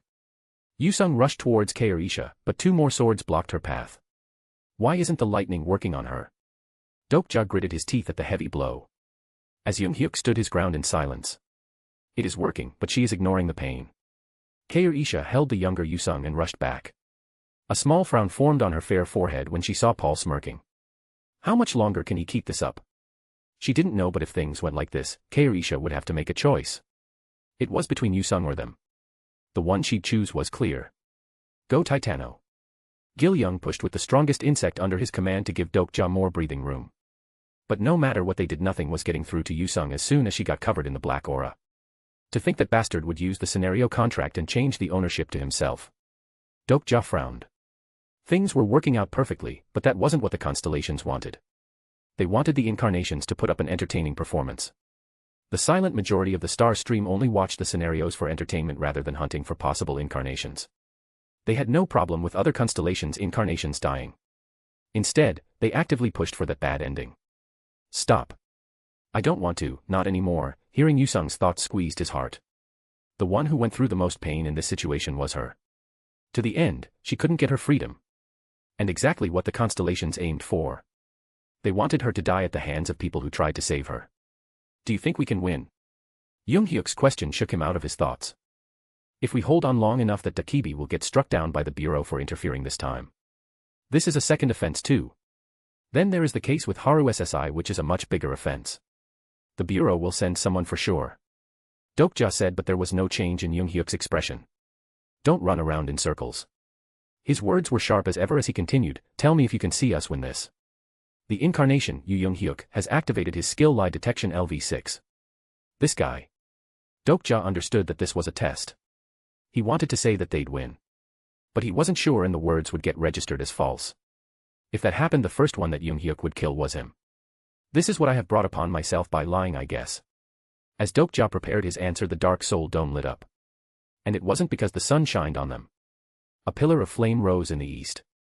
They could feel the heat from here and it made their hair stand on end. What? How? I've dealt with that disaster already. The fire dragon. Young-hyuk's mutter broke Dokja out of his trance as the scenario window appeared before him. A new sub-scenario has arrived. Category, Sub. Difficulty, SSS. Clear conditions, kill the disaster of floods, Shin Yusung, and the fire dragon Ignir. Time limit, 2 hours. Compensation, 250,000 coins. Failure, the fall of soul. Chapter 444, The Choice. A new sub-scenario has arrived. Category, Sub. Difficulty, SSS. Clear conditions, kill the disaster of floods, Shin Yusung, and the fire dragon Ignir. Time limit, 2 hours. Compensation, 250,000 coins. Failure, the fall of soul. In one fell swoop, Paul had tilted the table in his favor. How did he do it? No one can be sure. But they knew that he poured a lot of resources into bringing this about. And why? He did it all for his revenge. However, the constellations enjoyed the now increased stakes. In desperate times, exceptional moments and the heroes who create them are born. That or everything ends. And here I don't see a chance of us winning. Dokja bit his lip until it bled. Making a decision in such situations was the hardest. But someone was capable of that here. He turned towards Kaorisha, and the little kid beside her glared at Young-hyuk. However, the woman's eyes did not leave the ring on her finger. It glowed dimly and soon her eyes met Young-hyuk's. We'll win. The incarnation, Yu Young-hyuk, had confirmed that statement to be true. Without any words, he turned to face the full-powered Beast Lord. He rushed brandishing his sword to unleash his strongest moves. He's facing the dragon over there. They finally released him after so many complaints. Bai Young contacted him immediately. So, that's how it is. Dokja smiled and turned to face the Beast Lord too. Did he trust Haru to take care of the dragon? He didn't know. This was the real disaster that destroyed worlds. He can already feel Lycaon trembling somewhere at the sight of those flames. But, if there was someone in Soul Dome that could face that dragon alone. It can only be one person. Now I can fight with no hesitation. White aura wrapped around Dokja's sword as a coat of fur appeared on his body. Personal skill, bookmark activated. Sukchan, Songpa, Soldome. The silent streets were now turned into a sea of fire. The beam of red flames poured onto the building and reduced it to molten slag in a matter of seconds. The monstrous red dragon in the sky moved its massive maw and struck other buildings. But that wasn't his aim. His breath of fire followed something like a spotlight. And once again he avoided the flame's path. Don't forget the deal, if you can't save Shin Yu-sung then you'll leave Seoul Dome and go into the Tokyo Dome as an exclusive incarnation on my channel. Dugax floated above with a wide smile. Yes I know, stop annoying me now. I have to focus. Haru took a sharp left before the flame caught up to him. Hoo-hoo, sure. Dugak decided to stay silent and rake in the money. Right now only he streamed one of the major fights of this scenario, and all he could say was that making coins has never been easier. Haru being the lightning rod because of what happened prior to the scenario. Constellations recommended the stream over and over as new viewers poured in to find out what the hype was about. Viewer count, 15. Viewer count, 16. Viewer count, 18. Yes, this is it. I will make massive profits after he is bound to me. The 10% to 90% split was perfect too. That way they will have no chance but to donate so he can get some coins to survive. With the card named Tsujikuni Haru, he would never fail in the Tokyo Dome. Even if the Nebula Takamagara, the dominant force in the dome, went against him, they would have to watch his streams and fill his pockets. As Dugak was counting his chickens, Ignir tried to erase his golden goose. But it is easier said than done. Haru's quick feet didn't let the breath of flame land on him. He avoided it with sharp turns and used the surroundings to his advantage. Kurumi, if I use all of my power right now, what level is my limit? He asked. Some of the average narrative grades or a little higher if you are willing to lose a few limbs. But, even then you'll need to be on your toes. She didn't sugarcoat it because he needed to know that. I see. It was a good decision to limit our strength and hide. He laughed but Kurumi waited a little. Do you think I can win this with my limited strength? To save Shin Yu-sung as he promised and not let his group get hurt. That's the win condition for Haru. He wanted to have his cake and eat it too. A truly selfish condition, because if he saved Shin Yu-sung it would invite trouble. But if he didn't save her, Zenobia would be sad. Are you prepared to sacrifice? Kurumi asked even if she knew the answer. Of course. But I'll be sure to take something of equal worth if not more. Haru stopped in the middle of the road with that. Oi, what are you doing? Dugak shouted as the breath of hell closed in on Haru. If that hit him, not even his bones would remain. Neither Paul nor he thought that Haru would defeat Ignir alone. After all, this beast was only brought out to hold him in place while the other came over after killing the disaster of floods. Many constellations are laughing at the weak human spirit. These annoying fuckers. Dugak gritted his teeth. He didn't have the authority to stop Ignir from killing Haru. And Paul used his authority on the disaster of floods, so he was in a bind too. However, he didn't expect this reaction from him after he made such a brazen deal. The breath of hellfire struck him and moved on like nothing. Like it had burned a bug that wasn't even worth considering. Is he really dead? Dugak's heart sank. With this he got royally fucked. Not only did he lose the golden goose, but, because he brought Haru in front of Ignir, he confirmed himself as an accomplice. The constellations of the Nebula Takamagara have their eyes on you. It is over. Everything is over. Dugak pulled at his hair. Ignir turned his eyes westwards. The scent of strong warriors came from there, warriors worth burning. If they can stand his flames, he'll indulge them in battle and crush them. To cast heroes into the flames of despair as he denied their years of training and convictions. That was the reason why Ignir roused from the depths of hell and signed the disaster contract. He destroyed many worlds alongside the other disasters, but his offspring came to this world instead. However, he was slain and that brought about his interest. So, when the opportunity to appear in this world and face the strongest incarnation came to him, he took it with no hesitation even if his strength got halved. But this turned out to be a disappointment as he gave up before the fight even started. He flapped his 4 wings and decided to head west. Destroying another world was nothing special. Where are you going? However, the voice that passed his ears made him stop. A flash passed his eyes, he turned his neck. But all he saw was blood, his blood. The cut on his shoulder burned. It spewed red-hot blood that melted the asphalt on the ground. He looked around but couldn't mind the one who did it. Someone who can cut through the scales forged in the pits of hell. Was bound to be formidable. Ignir knew they wouldn't face him head-on. If they had any semblance of intelligence. Sneak attacks were the way to go with him. Yet, his golden eyes caught a figure rushing straight for him. The blade in his hand glowed in a similar color to his eyes. Chapter 445, Born from Flames. Where are you going? However, the voice that passed his ears made him stop. A flash passed his eyes, he turned his neck. But all he saw was blood, his blood. The cut on his shoulder burned. It spewed red-hot blood that melted the asphalt on the ground. He looked around but couldn't mind the one who did it. Someone who can cut through the scales forged in the pits of hell. Was bound to be formidable. Ignir knew they wouldn't face him head-on. If they had any semblance of intelligence. Sneak attacks were the way to go with him. Yet, his golden eyes caught a figure rushing straight for him. The blade in his hand glowed in a similar color to his eyes. He kicked off the ground and jumped towards him. A stupid move to make against an aerial enemy. Ignir swiped his swords like claws at the red-haired figure and cut him like a straw doll. But then the sensation of the blade appeared on his back. The hot blood slid off his back, but he didn't care. He felt his claws slice through a human. And there was no other life form near them. So, who was the one who cut him? As he thought that the red-haired figure rushed him again. The same reckless charge as before, but this time Ignir smashed him under his foot. The land below gave in as a gaping hole opened up and the surrounding structures got blown away. Then his right hind leg went missing. Rather than missing, it lay in front of him. The red figure reappeared and flicked the blood off his blade. The red eyes with the obscure pattern stared in his. A chill passed through his spine as he kicked off the ground. With a missing leg, the balance wasn't perfect. But, Ignir had bigger problems.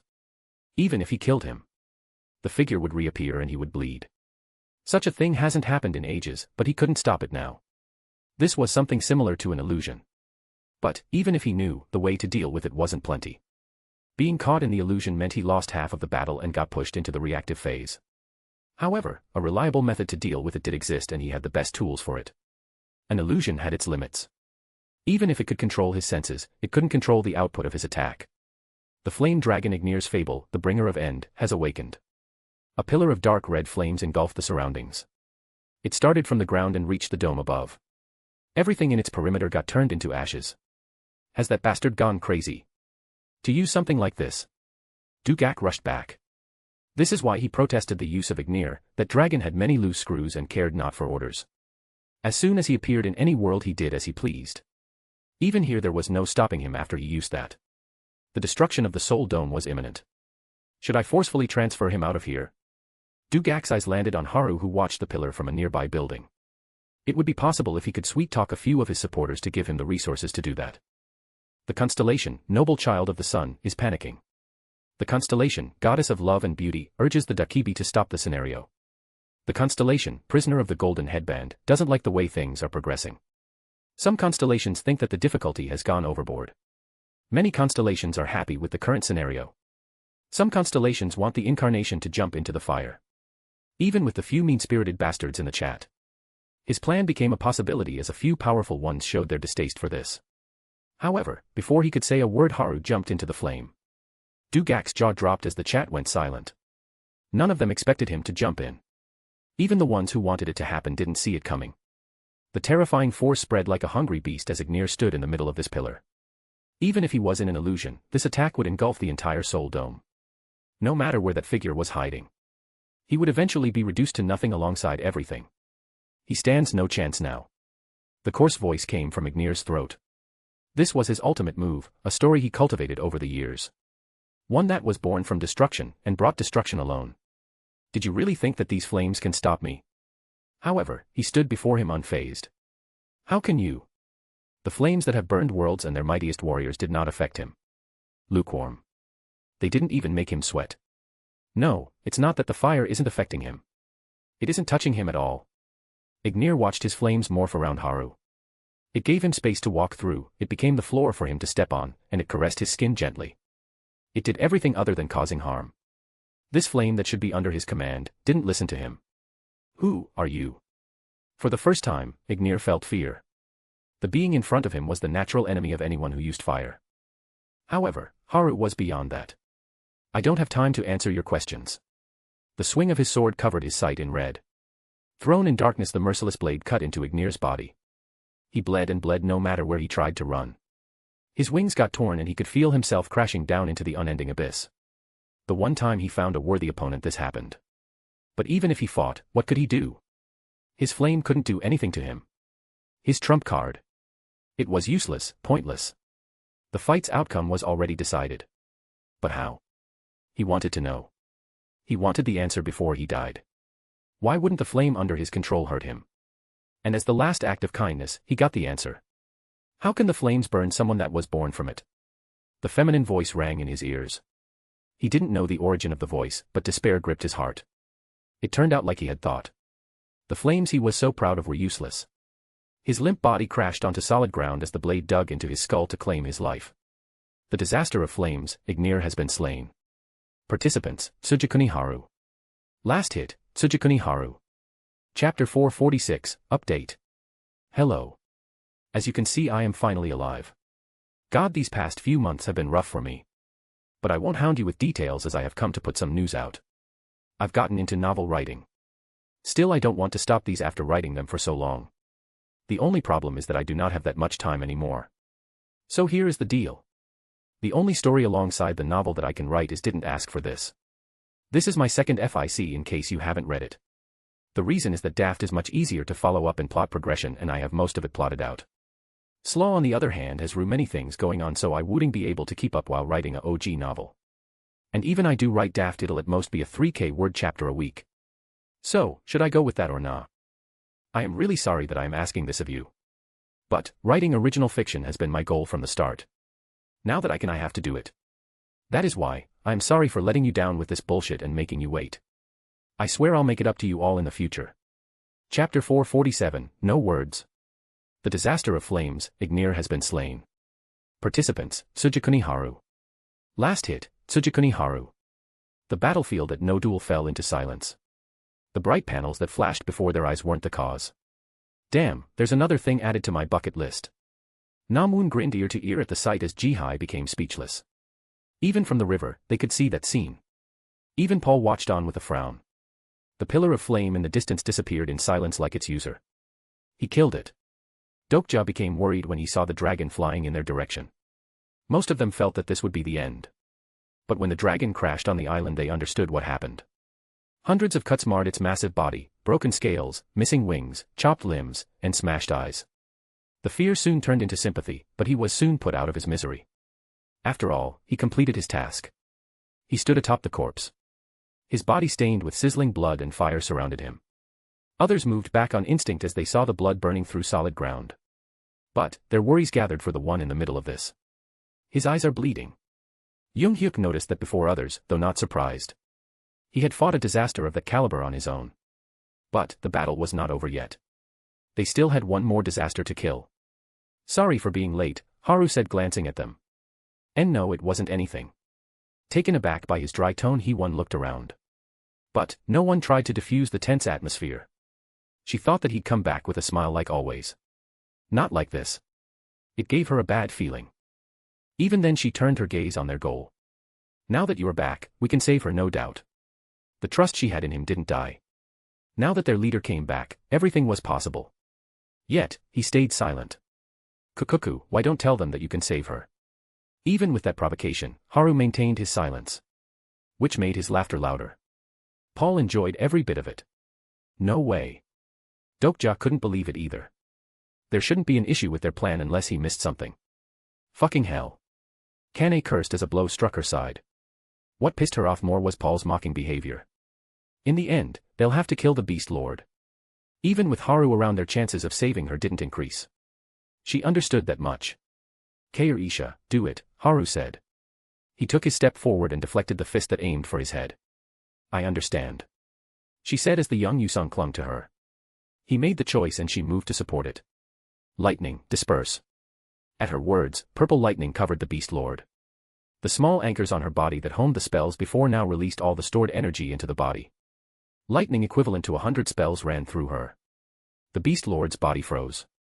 This time it didn't matter if she could resist the pain or not. The lightning made its way to her pressure points and overloaded her body muscles to the point that it caused serious damage to her nervous system. This drove her into a state of paralysis and stiffness to prevent any sort of control. Hack, K.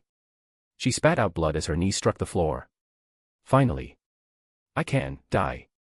I don't want to, Dokja heard her voice. He bit his lips. Was there nothing they could do? No, there has to be something, some way to help. He wanted to step forward, but Jung Hyuk grabbed him. Don't make this any harder than it already is. His words made Dokja grit his teeth. Since it came from him, he couldn't deny them.